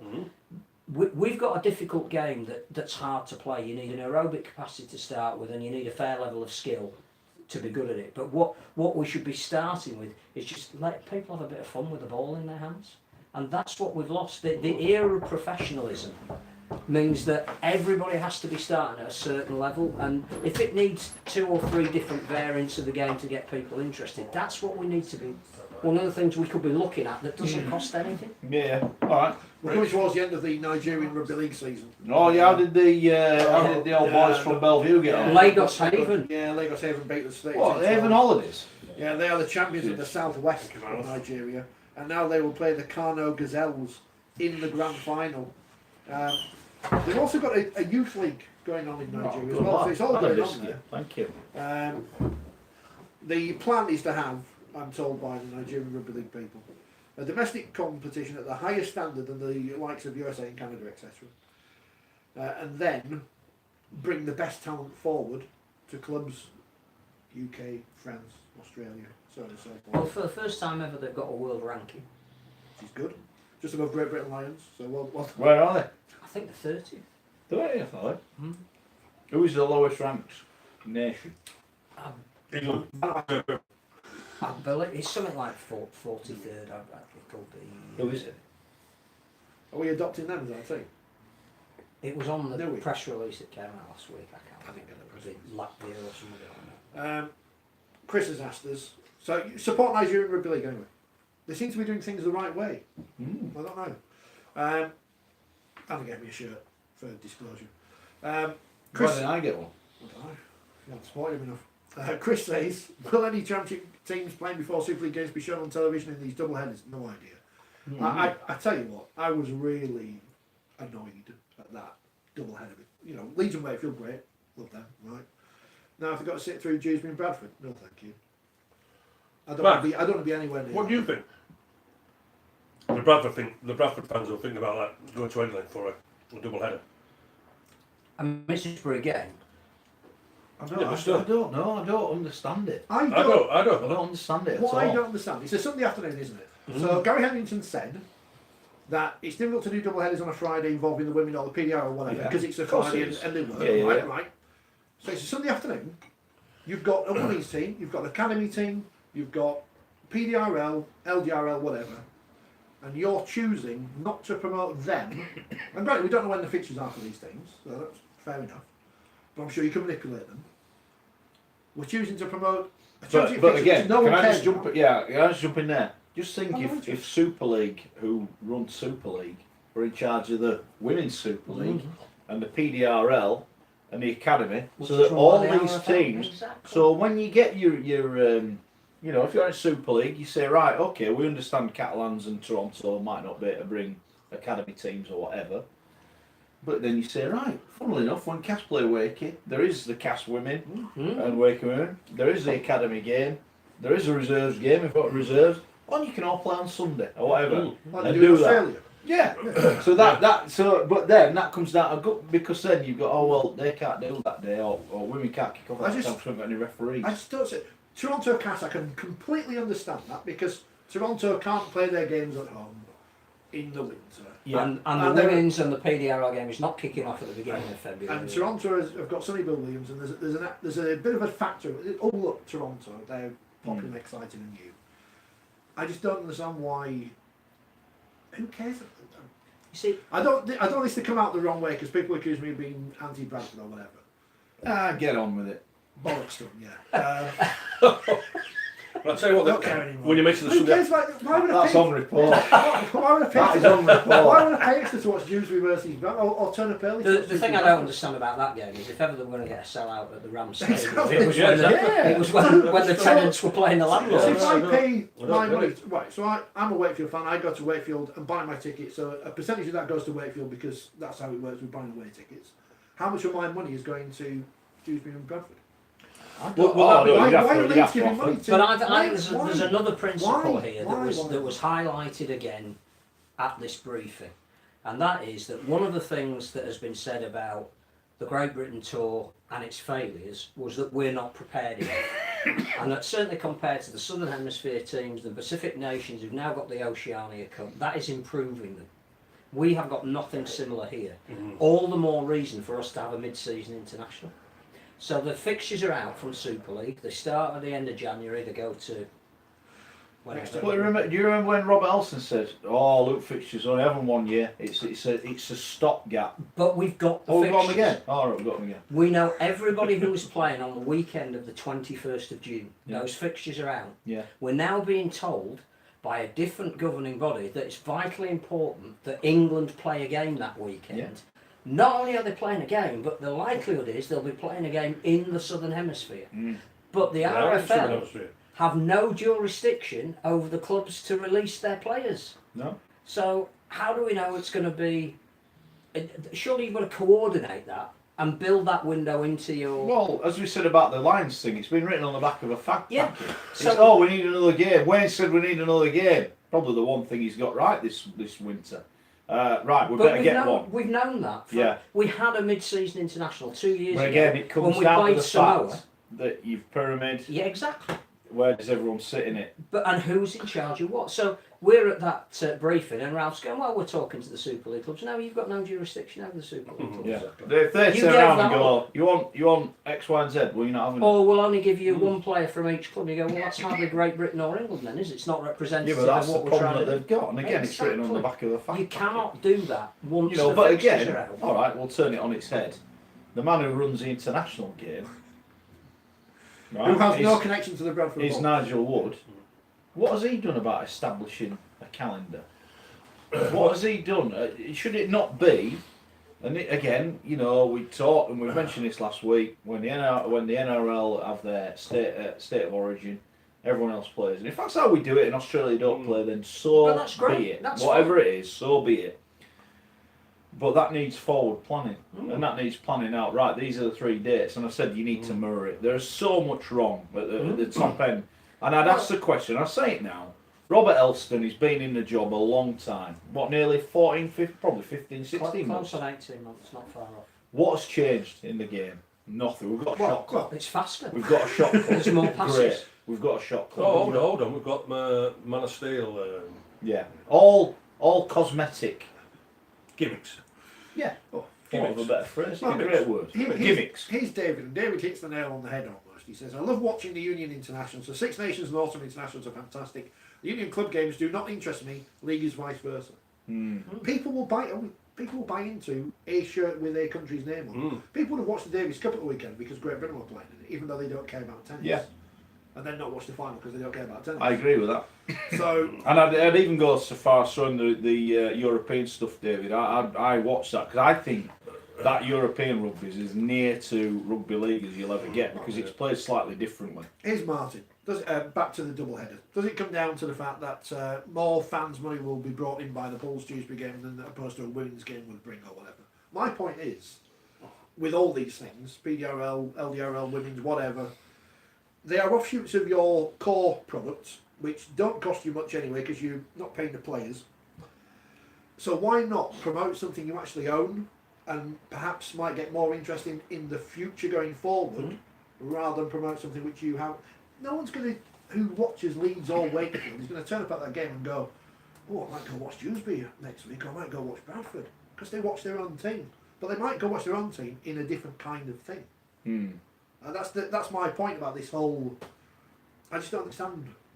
Well, There's no attraction there. Again, you know, I've noticed now with the PDRL teams, I've noticed that Leeds obviously have got lucky enough, we've got a shirt, is that they've got different sponsors to their first team. Very much. Different. So there's a willingness from businesses that they want to invest in things like PDRL in women's rugby, And the interesting and it's thing a is way that- for your club to generate more money. As he said, you're not paying the PDRL, or if you are, where's my money on that? Where's my money? I played once. Well, we got pizza, didn't we? We got pizza. Nothing in your boots after you play. Yeah, a bit of pizza. I could be boots away. I think should be bought for 15 pence. But the thing about that is, it's not only is it bringing in different sponsors, but it's bringing in sponsors from very different areas. Yeah. So for PDRL and LDRL, it's legal and financial companies. Yeah. Now that's not the kind of sponsor that we can attract. No, but I would imagine those guys. But they only are interested in it. Guys, Oh, yeah. come down and look at come down our wonderful stadium, have a meal on Friday, Absolutely. come watch the first. This, Well- this is what it's all Well, the about. ones who do and the all of a league, sudden, yeah. you're building your pool of people. Absolutely, yeah. You know, Well, that's all right. I think we'll go again. We'll buy a The table. ones who do the ladies, Mia's, they are a massive company. Yeah. Massive company. Oh, yeah. Are we not approaching Mia's for Super League? You know, that's Well, massive. but They are a nationwide. You know, that's a company, credit Mia's. to, and that's Huge. one thing that, in fairness, Leeds Well, have done Leeds well. do, and yeah, they've got absolutely. the facility to do it well, but I'm sure it's the same at Cass. I presume I think I'm pretty certain they've got a different sponsor on their PDRL kit and the women's kit. Yeah. Well, these are things we need to look Well, at. the other thing is, Adam Hills, who is obviously a player and extreme proponent of PDRL, has an hour's documentary on Channel 4. Is it on regionally on Channel 4 though? Just in the north. Oh, just no. on Northern Channel. It's on Northern Channel 4. Something like December the 12th. How come you don't get it on Channel national 4. national Channel TV? 4. We can't get the game on. No, but we can get But him we on. can get him on with a documentary about. Yeah, but someone would want to put League One on or something and not. Well, but that's how you sell the sport. What he will be doing is saying, I'm playing in the kit of a team that plays in Super League. We're going over and playing a team in Australia that is representative of the NRL. And all of a sudden, you're giving greater emphasis to the sport, not necessarily just that version of the sport that you play. But we can't do that in any other sphere. No. We're not achieving. You know, Sonny Bill got a fair bit of cut through. Mark What are we going to do with the greatest will in the world? I'm touching wood here. What happens if he gets injured? Well, And he don't turn up anywhere? I'll find someone else. Or they're just going to have him on the sideline signing all their autographs. You know what I mean? We've gone all in on one man. well, they. 34 years of age, by the way. I'd like to think there was enough talent out there that every club could have an equivalent type of player, but Not knocking the signing. Not knocking No, the signing. no. Not that's knocking what it. the marquee No. was invented for. Yeah. Yeah, there's always an element of risk. You know, Jackson Hastings getting injured in the first game for Wigan is a risk. I think he is the guy that they're building their team around this year. So every team has someone who, if they miss them for the entire year, would damage their chances. But what he's done already, irrespective of how he plays, has raised the game to a level that it previously wasn't at in this current era. Yeah. Need to look at stuff like that and get it involved. But we need and- more. We need Simon Moran at Warrington now saying if they've signed Sonny Bill, who's the second best player? I want him. And find a way of getting more clubs to sign more Well, players. they're knacked, aren't they now? Yeah. Warrington, they've Well- spent their money. Unless they bang on Robert Elston's door and go, want the third marquee player? Because we've got X lined up and he will give you the same kind of publicity or a similar level of publicity that Sonny Bill. Who is the modern? It's their risk. If Simon Moran can afford it, which he clearly can, it's his risk. It is. Who is the modern day Paul Sampson? That's what they're all asking. Paul, not that Paul, was asked. Just watch the old crosscode Wigan versus Bath. Couldn't see Jeremy Guscott on there. No, wasn't there? Presenters it here, 4020's thoughts on whether a crosscode match played now would have similar results and would it be good publicity for rugby league. One for the agenda if there's room. There's always room on the agenda, Paul. When they did Saints and Sale, no one cared, did they? The only thing that was great publicity for rugby league really was our clubs winning the Wigan's Middlesex. Yeah, turning up and winning it. Yeah. turning up Just drunk, rocking up. Yeah. having driven all night on the bus with beer, and going, The old we'll Bradford just Bulls. show you. Phil, that was a preparation in days. Yeah, no, but I think the cross-code Cards, games, beer, some lads who smoked at the back of the bus.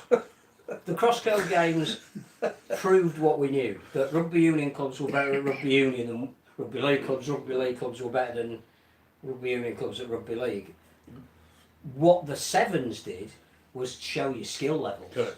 And suddenly you're looking at Bradford and Wigan going down there and absolutely embarrassing bespoke rugby union clubs at their own game because there was more space and we're used to moving the ball and handling the ball and they're sat there with their jaws on the floor going, what are these blokes doing? Yeah, but they had pace as well, so it made it a lot easier because we knew with the ball scored, they had the pace to get around them. So did the Doc score a couple of times? Well, this is where the point I was Great about. step, This great is step. called- So I'll rephrase that pace. Yeah, sorry, the Doc. But, Oh, forget what's he called, that Welsh fella they always say was the greatest ever try for the Barbarians. A made up team, which was all forward passes when you watch it back. Never would have got past the TMO these days. The greatest try in the history of rugby. We'll go for forward passes. Chalks off. Yeah. Sorry, lads. No, Forward. What a Forward. score! Says Cliff Morgan. No, gonna be our word now. The greatest try in rugby union history at Twickenham was scored by Craig Murdoch for Wigan against Bath. It's fact. Murdoch, It's yeah. there. It's on the internet. You can watch it. It's great. But can I just answer that question? Still now, if it was rugby league v rugby union, exactly what it was Wigan and Bath, it would still be the same score. Even though I know they've got fit and this off it, but it would still be the same score lines. Wasn't there? I think. Well, we've been. They're still two totally different games, i.e. technical wise. Skill wise, they've got better, but still our game, because they will struggle again with the 6 tackle rule, getting up and back, they will struggle badly. We're going to play the New England Patriots at half American football, half rugby league. Well, 10 leads over because they get forward passes. Hey. There was NH28 as mentioned England versus England at Wembley. Wasn't there talk a few years ago about Great Britain playing the Wallabies? in a hybrid match. Oh, I don't know. There's been a couple of hybrid versions. But you know, obviously Bob never had. Dwyer, the ex, was it Wallabies coach? Yeah, Wallabies coach, yeah. He Leicester coach as well. proposed the Kangaroos against the Wallabies. Yeah. But there's an appetite. Because everyone does what they Gimme. Yeah, the only person who could have forced some kind of a hybrid game would have been, in the early stages of rugby union going professional, Rupert Murdoch. If he decided that Sky needed a sport in the summer that mirrored football in the winter, and he owned rugby league and rugby union at the time rugby union went professional, if he'd have gone to the top clubs in each of those games and said, look, summer sport, you decide the rules, but basically it's a hybrid between the two of you, and you'll get X million quid, and we'll put you on telly every week, something might have happened. But that ship about sailed. Are we looking at it the wrong way? If we want to get eyes on our game, I always, when I see, excuse me for my cough, I've got a silly bloody cough. I always look at Will Greenwood, World Cup winner with England, top of his game, always full of admiration, speaks really well about rugby league. Whenever he's on social media, he's on the telly, he builds it up. Should we not get him involved in our game somewhere? Even if it be on the telly, or say get him, because I think he's got an audience of his own. And I think people respect him for being a great rugby union player. 100%. And when he talks about our game, it's a ringing endorsement for our game to the people in their game and go, oh, I might give this a chance. You know, I don't know. I'm just doing go the other way. You know? 100%. And I think the fact that we don't play at the same time of year gives us the ability to be seen to be doing that without treading on their toes. Here's David Taylor with the scoops off of the Facebook, off the International Rugby League page. I'm assuming Nigel wrote this himself. Lamport Stadium in Toronto. I tell you what, it's a good job Rod Stunning watched that CFL final last night, because on the pitch they had their football markings as well. For the grand final, the Grey Cup. Lamport Stadium in Toronto is set to play host for the inaugural Canadian Rugby League Thunderdome battle between Canadian Rugby League Western Canada and Eastern Canada. Blah, blah, blah, blah, blah. The match will take place on January the 11th, but they can't play Rugby League Stadium in Toronto in the winter. Are they putting a balloon over it? It's interesting, isn't it? So there you go. Hit Toronto with that stick. Go on, do that's what the people like. They don't like Toronto. NH28 says England versus England would generate far more publicity than any other cross-club game. Problem is, they wouldn't play. Why would the IFU want to play that game? I think it'd be a little bit more tight than you think, Gary. Because let's be fair, they've got all the rugby league coaches there anyway. I reckon they practice quite a lot now, like rugby league. I think. No, but what I'm talking about is defensive wise. You know, they struggle. You know, I know the rugby lads. David Young, when he came to us, it took him 4 weeks. They're different now. But it's still. I know the fitness levels are picked up. You put it the other way. Then. You put some of our big lads in their scrum and have to scrum like they have to scrum. It's a struggle because it's all it's two different technical wise. And with the line-outs and all this sort of thing, so the scoreline I reckon would be hammering in rugby league and the rugby union. You know, they would beat us, but that would be a little bit closer like it was. But it would still be hammering to them in the rugby league game. Apparently, it's going to be indoors that game in Toronto. Say it's the same. Call me a bonehead. Like, why am I supposed to know? I didn't say that. They said at Lamport Stadium, yeah. Have they got an indoor ground? Yeah, what's going on? Wow. So they indoor rugby league. It's the future. Indoor league. They're putting a dome over it. Yeah. Why can't they do that for the Wolfpack?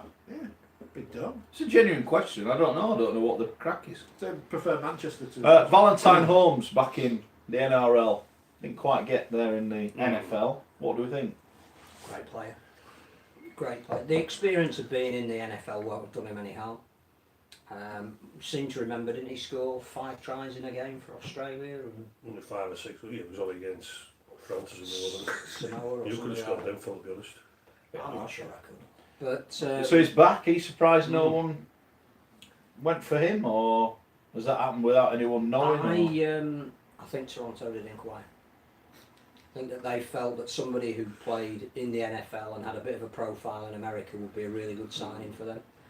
I'm not sure that even their resource stretched to Sonny Bill and Valentine Holmes, and I think when they got word that Sonny Bill was potentially going to be reeled in, that ended their interest in Valentine Holmes. But other than that, I think he was always going to go back to them. He's a Queensland boy, so he's going home.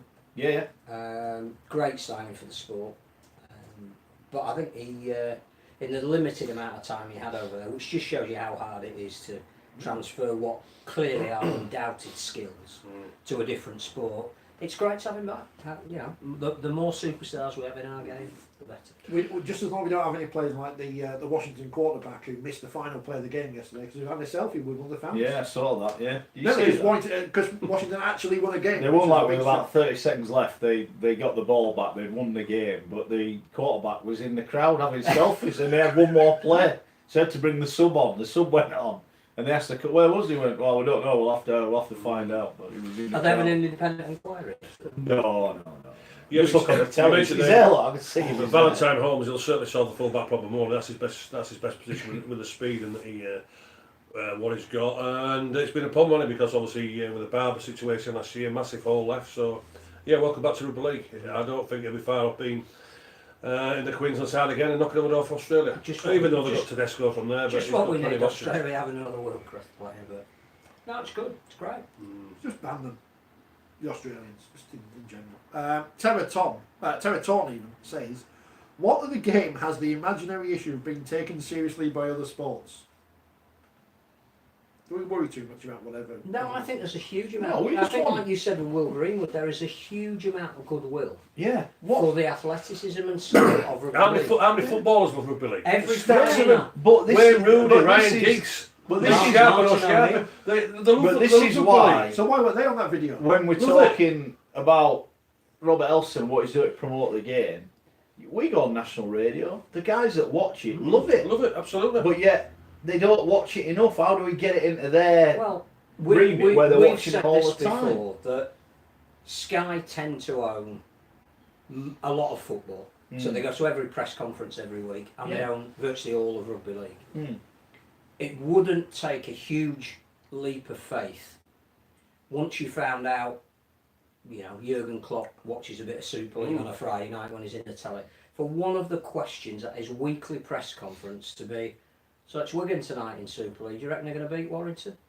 And they'd answer the question. Some of them don't, some of them don't. Well, you find out who does, and then, you know, all of that is free. That is free marketing. Another massive name in the sporting world, so Ian Botham loves Rugby League. Loves it. Plenty of cricketers love Rugby League as well. You know, as I say, when we're talking about promoting our game and getting it out to the right people, and i.e. getting sponsors, hold on, well, this game of Rugby League, what Botham's promoting it, Johnny's promoting it, you know, Will Greenwood and all this sort of thing, you know.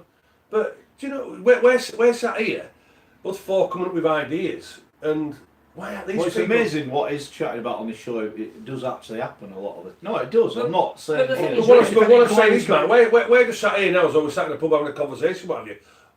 What do them bloody idiots do in where they are, the governing body? What do they talk about? What do they talk about? Magic Weekend coming up, which is going to be whatever the rights and wrongs of that Magic Weekend skewing the competition. There aren't many sports that could put every team in the same venue over a weekend. That is ideal for getting celebrity endorsement. That you've got 3 games on 2 consecutive days, some gaps between them. If you can get a Will Greenwood chatting to Brian Carney between 2 games, and he said, Ian Botham, he's up in Durham, thanks for inviting me up here. Johnny Bairstow here because, you know, Chris Silverwood, who's just becoming New England, he loves Rugby League. He's a massive Martin O'Neill, who I don't think has a job at the moment, but was, you know, Stuart Pearce, as we know, massive. You know, he loves it. Suddenly, you've got half a dozen, maybe 10 names of people that you can sell on the back of. Why wouldn't you do that? Well, exactly. That costs nothing. Give them a bit of hospitality in a stadium like St James's Park, which is teeming with it. People off the telly, famous people. The modern world, where we don't live in the modern world. We live in this dark age that we don't understand the real world. But you're on Strictly Come Dancing, right? And they have all these people you've seen off of Emmerdale or EastEnders or whatever, and then they have social media influencers, people off the YouTube, not us, people who actually, you know, with millions of subscribers or whatever. You want to be on the realms of possibility that one of these people might like Rugby League, one of these people on Instagram or something. I don't understand. But they might like it. He loves Rugby League, the Emmerdale man. There you go then. What's his The name? fellow off Emmerdale, off of Strictly. Off Strictly, he's not Strictly. What's it? Calvin. Yeah, loves Rugby League. The bird, you see. Loves Rugby League. Yeah, he's a big Bulls fan. He's played in one of the celebrity games. I mean, he loves his Rugby League. You know. He's on the run though on Emmerdale, so we can't really have him because the police might find him. Man, if he Think hides in, about that, didn't if you? he hides in rugby league, he'll never find He's it. in Bilal, he's in Bilal still, but still won't find him in there. Famous people like Safe house. Actually, it's a 3-bedroom mansion. It's called a tent. we need to find new avenues for players and new avenues for people to The watch thing our about sports. celebrity endorsement is it exists. Lee Westwood He loves is rugby a league. massive rugby league fan. Now, You- again, Wigan fan. Sky, I think it was Steve Hampson that rescued his career, Yeah, wasn't it? well, With the back fitness-wise, injury that he had. fitness-wise, yeah. So the fact is, again, Sky own all the major golf Yeah. tournaments. Yeah. So at the point of the British Open, we're going to be having a Super League game on that weekend. Just get Yeah. Lee Westwood involved and saying, you know, solely, I know you've done a 67 today, Yeah. but tonight it's Castle of Because to be honest with you, what do you reckon? I nearly throttled him when we were last up at Newcastle, because he was sat in front of me, and he's got 2 pints of Guinness in his hand. I thought, gee, what is my sort of man he's like? But he never offered me. He never offered me a slurp. And I said to him, obviously, you hear, obviously, you're like, oh yeah, I love it. So who do you follow then? Oh, I'm a big Warriors fan. Love Wigan. I nearly strangled him. But anyway. Should be a Mansfield marksman Yeah. fan, shouldn't he? Mansfield's well, workshops Lee Westwood. That's what they always call him. Mansfield, I played at Mansfield. Workshops. Absolute nightmare. Yeah, we played there for Hull in the Challenge Cup, Mansfield marksman. Graham Idle was playing. Mansfield He did about 1,022 tackles, did Graham, that day. Yeah, Mansfield marksman. I think we beat him 48-0 or something. He was in charge, Nosey Parker at that time, at Mansfield. The Brownlee brothers, says Graham. Oh.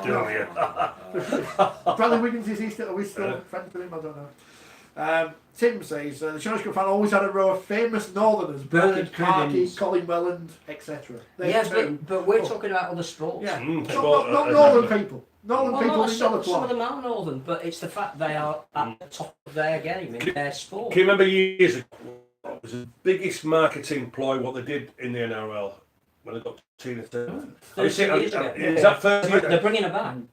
Next year. Have you seen that video? Yeah. Boy, On oh the boy, did that literally get everybody talking about rugby. First of all, Jesus Christ, look how well Tina Turner looks on the mix. Never mind looking at them in the Speedos and whatever. Do you know what I mean? But that has got to be the best marketing for rugby league ever, isn't it? Apparently, Peter Wright, snakebite off the darts, he's a big Leeds Rhinos fan. I knew we didn't like him. I knew we didn't. But get him Well, involved. get him involved, exactly. Well, he's Because the- again, there's going to be a Thursday night when they're in Leeds Yeah. at the whatever the Grand Yeah. Prix or whatever, and there'll be a Super League game on that night. Gerwyn Price last week won the Grand Slam for the second straight year. He used to play rugby league. Didn't we Yeah. say anything about it? Mm. I know Gerwyn he played, Price? he played about 3 games. Yeah, but it right? don't matter. Doesn't matter. Doesn't matter. Do you like watching him, that Gerwyn Price at darts? Well, I Yeah. like watching all the Well, darts. what's his name? Smith. Michael Smith. Michael He Smith. was He was sat wasn't 3 he? rows from me, 3 seats from me at the At the grand Grand final. Final. What? Although it's NH. What about the other one, Chizzy? Is he a Saints fan? I would imagine Yeah, so. he's The got it. surname matches. How did he get his nickname, do you think? Who do you think made that up? I like it when they'll Somebody bring. from Why do they call him Chizzy? Somebody from Bilal. There's a callback. That's what it's called. NH28 points out there's more people watching the darts last night than go watch Championship Rugby League teams on the weekend. Yeah, but we're not allowed to compare to darts. They do great things in selling events to people. So here's a weekend away. There you go. With the Summer Bash, which is going to be whatever it's going to be this year, without 2 of the teams who are supposed to be there. There's a weekend. Here we're going to sell you an event. No, we don't want to sell you an event. The darts, they sell out bookings for a weekend. Because it's very clever. You also play in a big room In a rather big than on the room. field. Yeah, but also as well, fellas, it's not hard to sort out. All you need to do is just ask and approach these people. Yeah, a lot of them would be happy to do Of it. course And they the would. thing is, They won't be happy, you know. They won't be really bothered about getting a massive wedge of money. A bit of hospitality. All right, if I got to travel, maybe an overnight stay. But how good? But as you said for the game? about going the other way, about making our people stars, why don't we get, I don't know, Lou Gale's good at golf, I know that, Yeah, played yeah. with Lou. Get Get him down to the carry Open. Yeah. Lee Westwood's bag in a Yeah, pro-am, or exactly. play against him in a pro-am. Exactly. Or get one of the boxers to walk out with one of our Yeah, blokes I in agree. front of him. I Well, agree. we don't do No, that. I do agree. we? We We don't did do do it. it when it was with Jamie Peacock when Josh Warrington walked. All right, that's fair enough, but But where's Josh the- Warrington, as big as he's in Leeds, Yeah. he's not probably an Well, international superstar. When they're playing the Not darts yet. in these, because they have the press day the day before, send a couple of rhinos down. Some of the recognisable ones. Play Peter Wright in a leg of darts. Yeah. Because I'm sure everyone could work together Exactly. to sort that out. Yeah. Yeah. But It's again, not like we don't know the media people. well, this or the is sport. what I'm saying Like about darts. the Hearns. You know, why don't we approach the Hearns and say, listen, you know, can you promote this game as much as possible? I.e., in coordination with your darts on there. But JJ do we was ask? on their fishing thing, didn't they? Yeah. Do we ask these questions? We don't, do we? Peter Wright designs his own gear or whatever. Ask him to, when he plays in Leeds, have the rhino on his head. Does he do it? Probably. Or wear the colour, wear Yeah, blue why not? rubber. Yeah. Some people say, well, you kind of like. We don't want him getting shot on stage. though. Mind you, they'd probably Yeah. schedule a Leeds home game at the same time. Well, Yes, generally. yeah. Like usually. that's ever happened. Are we demeaning ourselves by doing this kind of thing? No, because we need any No. publicity we can No, get. not Correct. at all. And We you know, live as in much the as- world of celebrity endorsement. Yeah, yeah. How many people are talking about whoever's in the jungle at the moment? Ian Wright. My I don't watch the jungle. I don't really It's the But one my- I do watch. My Twitter feed is full of Team Ian Wright. Well, that's what Legend wants to do. That's where I want to go on. I want to get in this celebrity jungle. That's where I want to go. I'll give Rugby League the plug. Don't worry about that, eh? I'll make it big. You unsurprisingly, could become the first person ever to get lost in a jungle. Why? Well, they might just lose you. What are you trying to say? Anton Deck won't let me know. It's left and right, and everyone's going in the other Yeah, you're trying to say Anton Deck will want to get rid of me as Scotty, well. just jump out of this aeroplane. Without a parachute. in shock news, in a year in which Rugby League's done pretty much sod all, no one's on the sports personality shortlist, which granted happens every year. But I got all excited. congratulations, Ben Stokes. I got all Congratulations, Ben. excited that Caitlin Beavers was on the thing and thinking, oh, I'm right looking forward to it. Then it got announced. I'm like, Announced last night. oh, A what boxing happened one. there? I was like looking forward to the build up and whatever else and seeing it on the telly. And clip it's of- gone. What's already been announced? Yeah, I was like, I mean, great that she got him, Yeah, brilliant. Yeah. But it's like, I was actually quite excited, thinking, oh, looking Yeah, forward yeah, to this. And yeah. it's already been I mean, you done. don't have to watch it now, you can just watch the dance instead in the NFL. Oh, much Well, how better can seeing it. Lewis Hamilton win it? Because Formula 1's not even a sport. It's a method of transport. It is. It's upset all the Formula One Let's fans. see him win it in a Fiat 125. Then I'll believe The it. Belle Isle Grand Prix. Yeah. my mate's car nicked it. We found him, Bella. That's not a word of a lie. Hey, listen, the lads don't mind going under 70 mile an hour in third, don't worry about that. Don't mind going under 50 mile in reverse and all, don't worry about that. When they're getting away from something. Police still can't respond. If Ben Stokes doesn't win that award, then we may as well just close it down. Which they should do anyway. It's a waste of time. In sports. But well done, Caitlin Beavers for being nominated. Ben But- Stokes, there's another person that wouldn't be Yeah. averse to promoting Rugby League. Bearing in mind that nobody realised he played it until he was about age 11. This is what happens when you get to the off season. You start finding famous people. Oh, look at that first round darts. Like a man going might play yellow class. And he's going to win. by the way. You just have to bear it. The draws are exciting, but we hide them away and don't do anything with them. Yeah. Do you think we will get? Well, we hid away the golden boot. Oh, has it been announced? The Golden Boot, well, I'll tell you what now, hasn't that just literally... You think it's been demeaned? No, it's just We should totally disrespect. You know, I'm an ex-Golden Boot winner. How can you win the Golden Boot on? 3 games. It's absolutely pathetic. right. So here we are. Absolutely. We are a media organisation. Bill's got a magazine. We just leech off the name.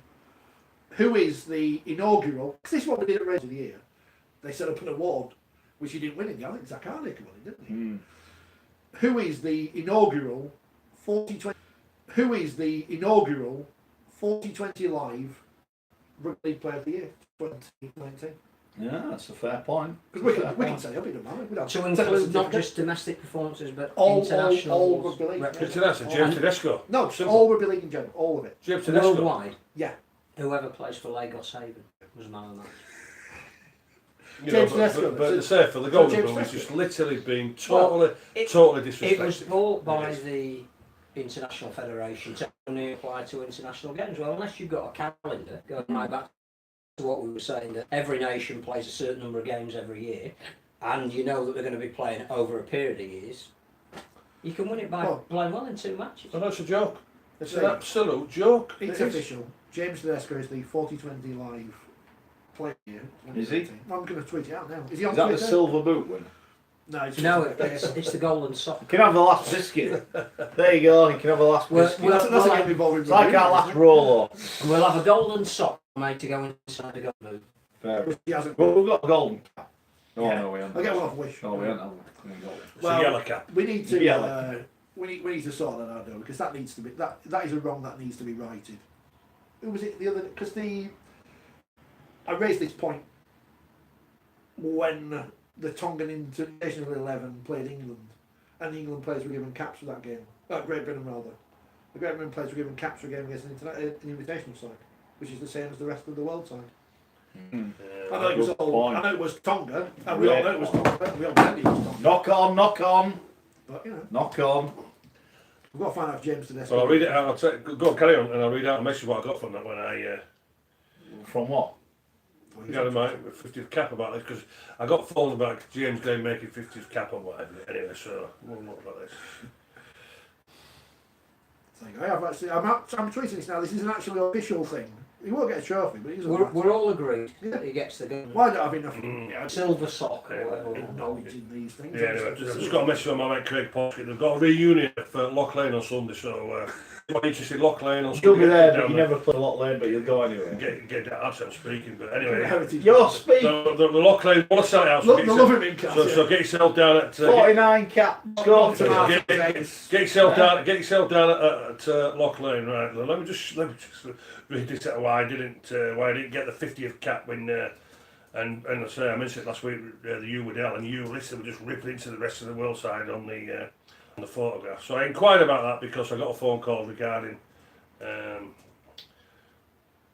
What do you find the message? I found it. What do I feel about it? So I sent it to Big Nice because Big Nice. Big Nice? Yeah, and I mentioned regarding my 50th cap. Surely now it's got to be recognised. It's got to be recognised because the game against Tonga, it's an invitational side, so it's surely it can't be a test game.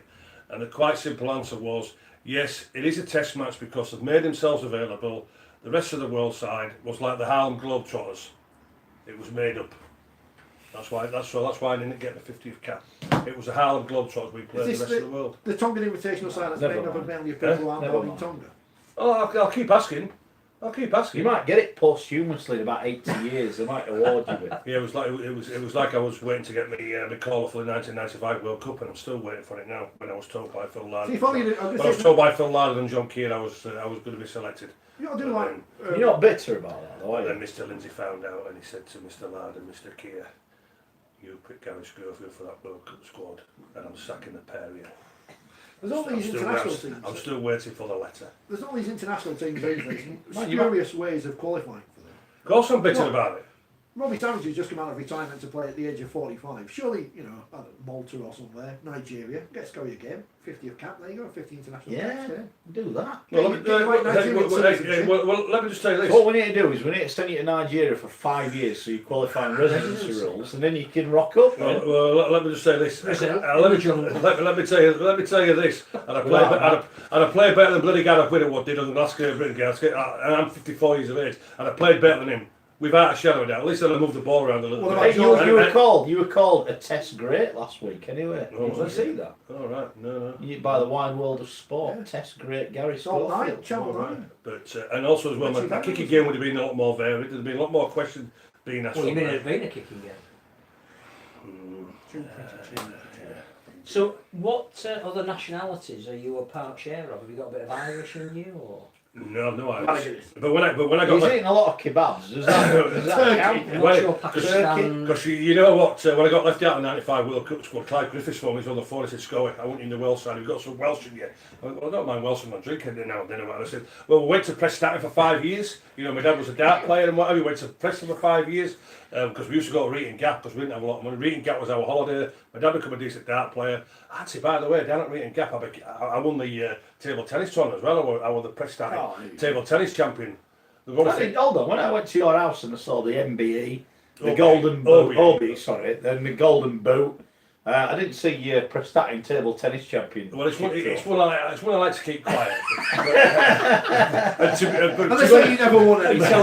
But people say you never won it. But to be honest with you, I only won it because Ollie Fever's. What have you got a bag?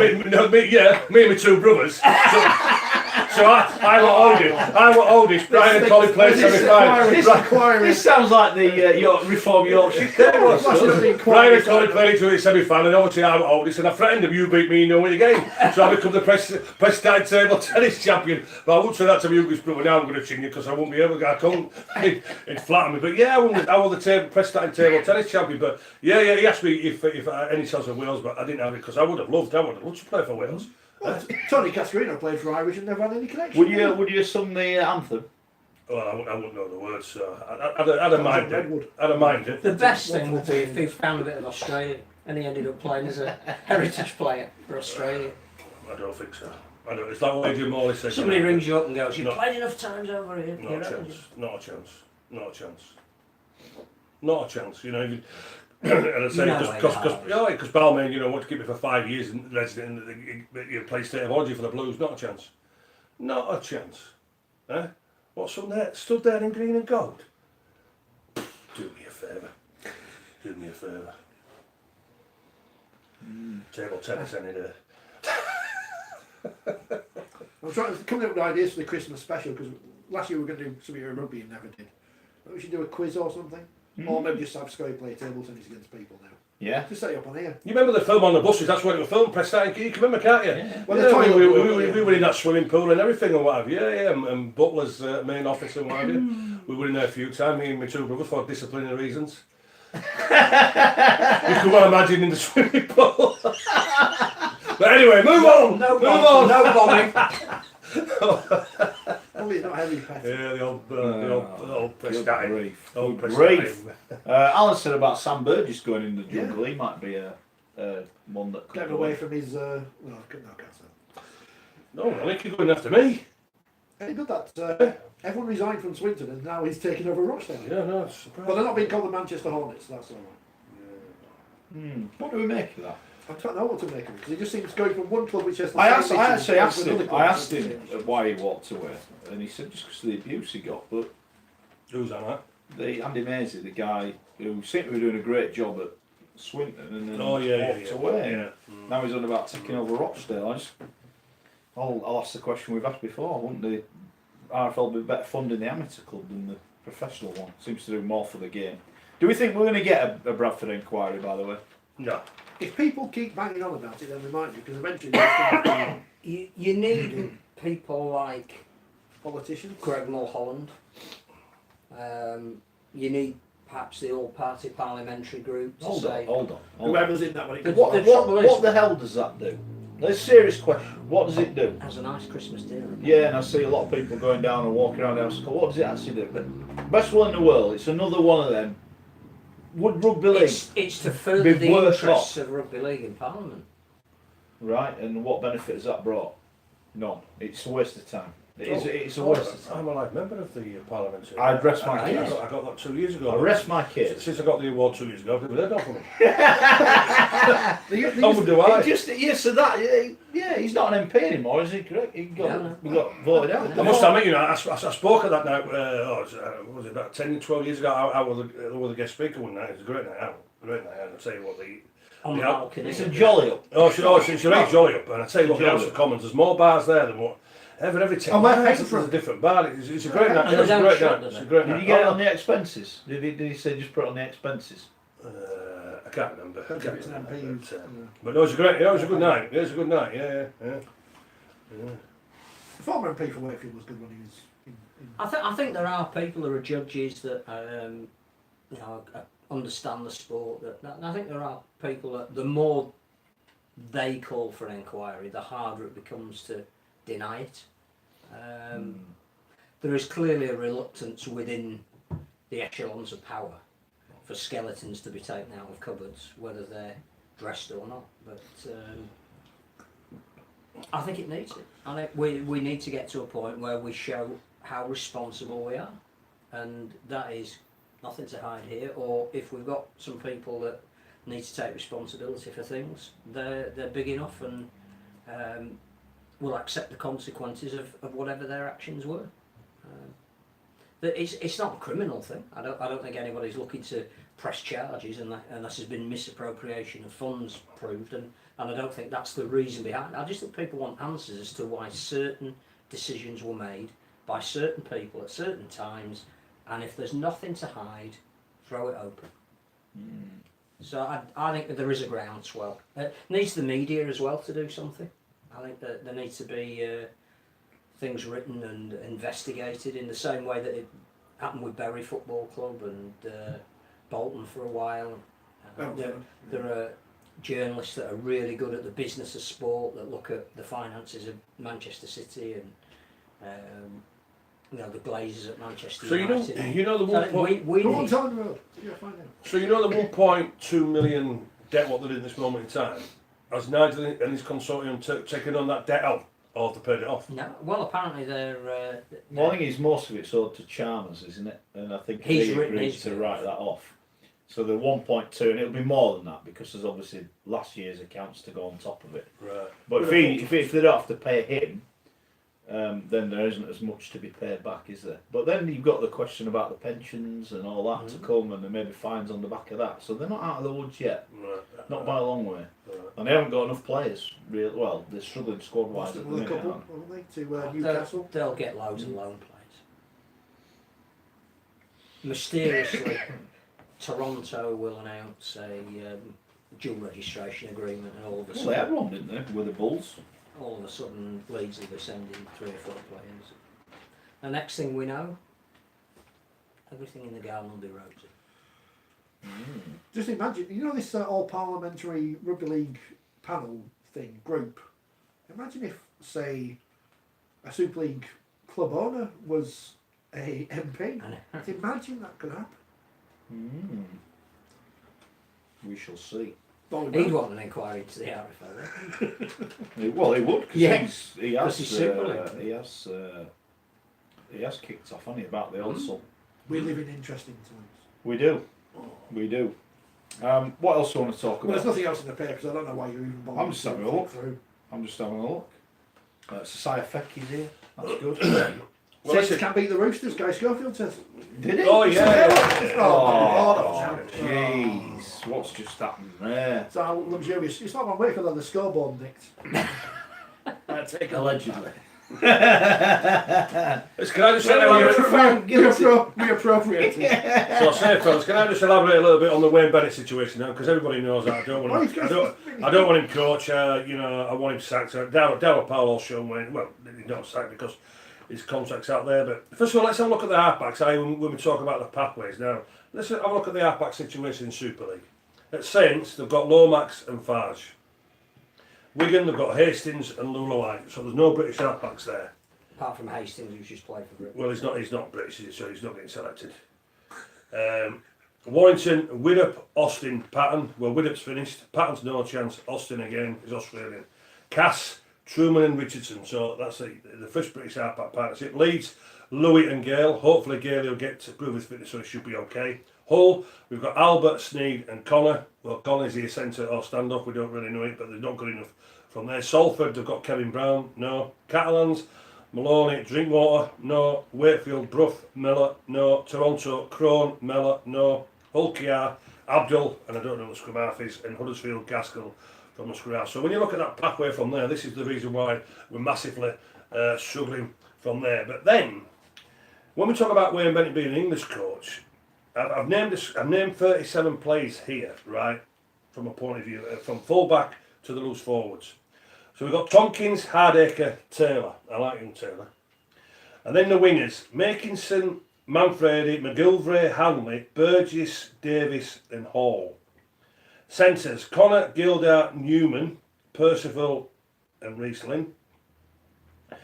Standoffs, Williams, Lomax, Truman and Widdop. And then sevens, Gale and Richardson. Then with the props, Thompson, Walmsley, Watts, Hill and Burgess. Hookers, Hodgson, Clark, Roby, Powell. And then the back row was Bateman, Whitehead, Jones, Philbin and Curry. And loose forward, Knowles and Smith. So when we talk about Wayne Bennett keeping the England job, Tompkins, England, Hardacre, England, Makinson, England, McGilvray, England, Hall, England, Connor, England, Gildart, England, Percival, England. Percival can't stand Bennett, so he won't get selected. Reece Lint, England. Williams, England. He can't stand him. Lomax, England. He can't stand him. Widdop, England. Gale can't stand him. England.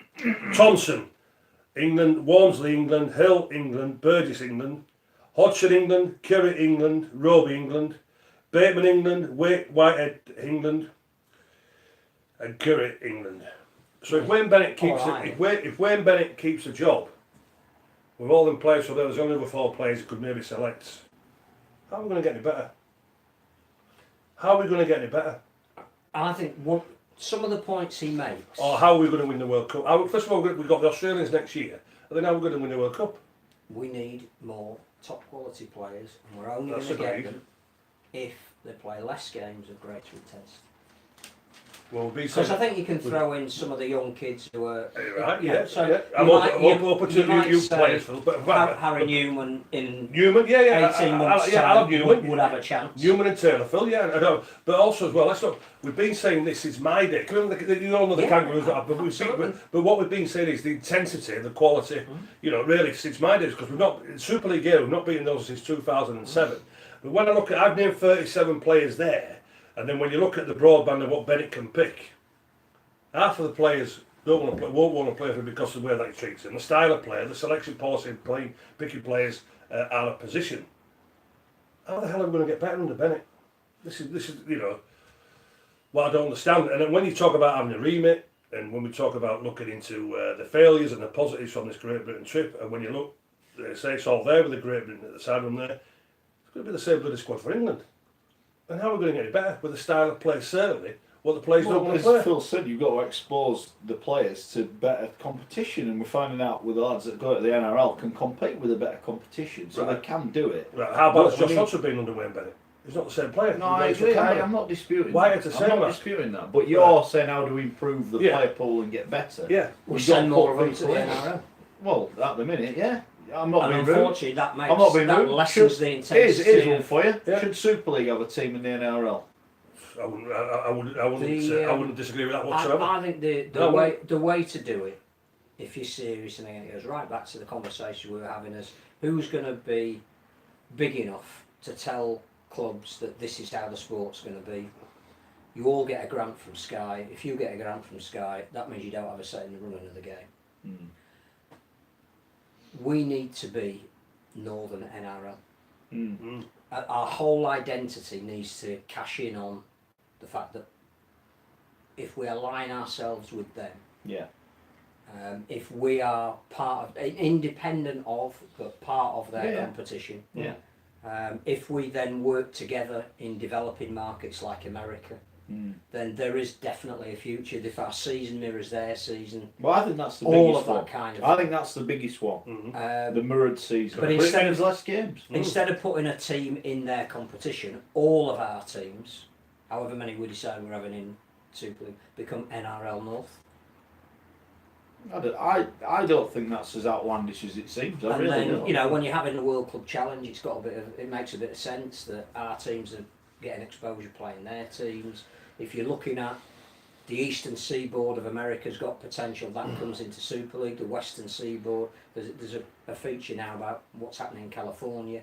That naturally mitigates itself over to the Southern Hemisphere. You try and mirror what's happening in the Pacific with what's happening with the nations over here, because you've got that representative window that while the Oceania Cup's playing, we've got an expanded and improved home nations, and that players who pledge themselves to Ireland, Scotland and Wales know exactly what the fixtures are going to be for the next 8 years, and it'll include 2 World Cups and a chance to play for Great Britain. But if you're serious about it, that's the kind of decision we need to be making now. But the talent what we have now, the pool of players what we have now, i.e. to this day, we're going to kick off in 2020, how do we make it more intense? I only hope that the owners and coaches of a lot of our Super League teams will give more young players a chance. No, that's not going to happen. Because that squad's fine until you take off 8 people who are injured, which we had this time. And what you need is the knowledge that there are enough young kids coming through that are playing enough games at a high level to fill in. Right, so I'll go back we haven't got the structure that's going to help. But I'll go back to last week then, Phil. The lads who beat the Kangaroos last year in the academy, how many of them were playing Super League last year? Well, I think equally as worrying is the country under 16s and under. This is the country. They got walloped. I saw that, didn't I? Absolutely walloped, didn't they, by the Aussie New South Wales teams, yeah. And that is those are kids under 16 and under 18 who For have the not future. yet been earmarked for even playing at a high level in Australia. Yeah. They're not even playing in the city-based teams. So if they're coming over here and they're bigger and faster and stronger than our academy teams, Right. we've got some issues. So again, the people at the RFL, why are we not looking at this? I.e. from the participation, when from up at the quality, what is coming through from a point of view, under 9s, under 10s, under 11s, under 12s. Coming back to your point with Chev Walker, i.e. from a point of view, they're not testing themselves against quality. And Hunsett schoolboys, Wigan schoolboys and this sort of thing, they're not playing quality against quality. There's so no not going to get any point better. having 80 kids turning up for a trial. You Correct. need to have a selection process. Absolutely, absolutely. But I think the other thing that was solved this weekend, which is quite worrying, is there's a lot of top community clubs, including ones that you'll speak at, that are really worried about the reintroduction of the reserve grade. Because I think the ruling is going to be that you're going to be able to play 7 or 8 non-contracted players. And the feeling is that some clubs will be going to community sides, like, for example, and I'm only picking them at random, Siddle, who are one of the best run clubs at the moment, producing a lot of kids like Morgan Smithies and various others. And clubs will go to them in a short term where they've got a week where 7 or 8 players aren't available, so just give us your best 8 players. From another to H trialist. Yeah. And it'll kill them. It's a fair point. And Well, you know what? If that's the rules, it should be like you've got to pay £250 a month that you take, because you're looking at all the signings and very, OKR very now. Yeah. Are those lads going to learn more playing at OKR reserves, or would they be better staying at Bradford in the Championship? And it's if they haven't got the players at Bradford, then they're going to have to pull players in. I just think we're spreading the limited amount of jam we've got far too thinly. And I understand why there is a need to have a reserve grade, but what are we going to lose if we bring it in? Well, and has enough work been done on that? Is it better having a reserve grade when your first team only plays 20 games? How? Yes, and how Because can you have you're not going to. It's different then. And how can you have a reserve grade and dual registration? Because surely, if you have one, you can't have the other. Yeah, We should have a mass open trial for non-rugby league people. So another stupid idea. You know, they have the NFL combined, where they have all the college football players and they do all the various drills. If we had a ground, if only the Rugby Football League owned the ground, we could do this out. Invite athletes from all over Europe who've got no connection to rugby league, go through some drills, see if we can find some talent. So obviously need some talent, rather than just cannibalising the amateur game. I have a reserve league because we had reserves 20 years ago. I don't think anybody has thought about where we get our next generation of players from. I think there is an assumption within the sport that just because we play it at a level in the north of England, there'll always be a supply of talent. Starts in schools for like 8 and 9 years of age. I That's don't where it think starts. we've been clever enough to say we need to develop new markets. That there are kids playing in schools in the south of England that might take to rugby league, but if we don't offer it to them, Well, exactly. Yeah. We don't tell them. Yeah. Exactly. It's the example I've used before on the programme, isn't it? If Gary Schofield had been born in Coventry, what would have happened to him? Yeah. he'd be playing We don't know. He'll be playing for Wasps now. Yeah. Ron says yeah. the parliamentary group do an invaluable job in holding people to account, like the BBC or the RFL. It's good to see that the Super League show is going to be on Nation. Oh, no, sorry. Yeah, well, give me some example. Ron, I'm not disputing that. I asked a genuine question. What do they do? I don't see they do anything. So I'd love some examples of what they've done, what they've pulled up on. That is a genuine thing. Let us know, because I'm not aware of that. Genuinely, I'm not aware of that. Is if you were going to have an independent, if there was a general feeling that an independent inquiry was needed. What, you'd trust a load of politicians, would you?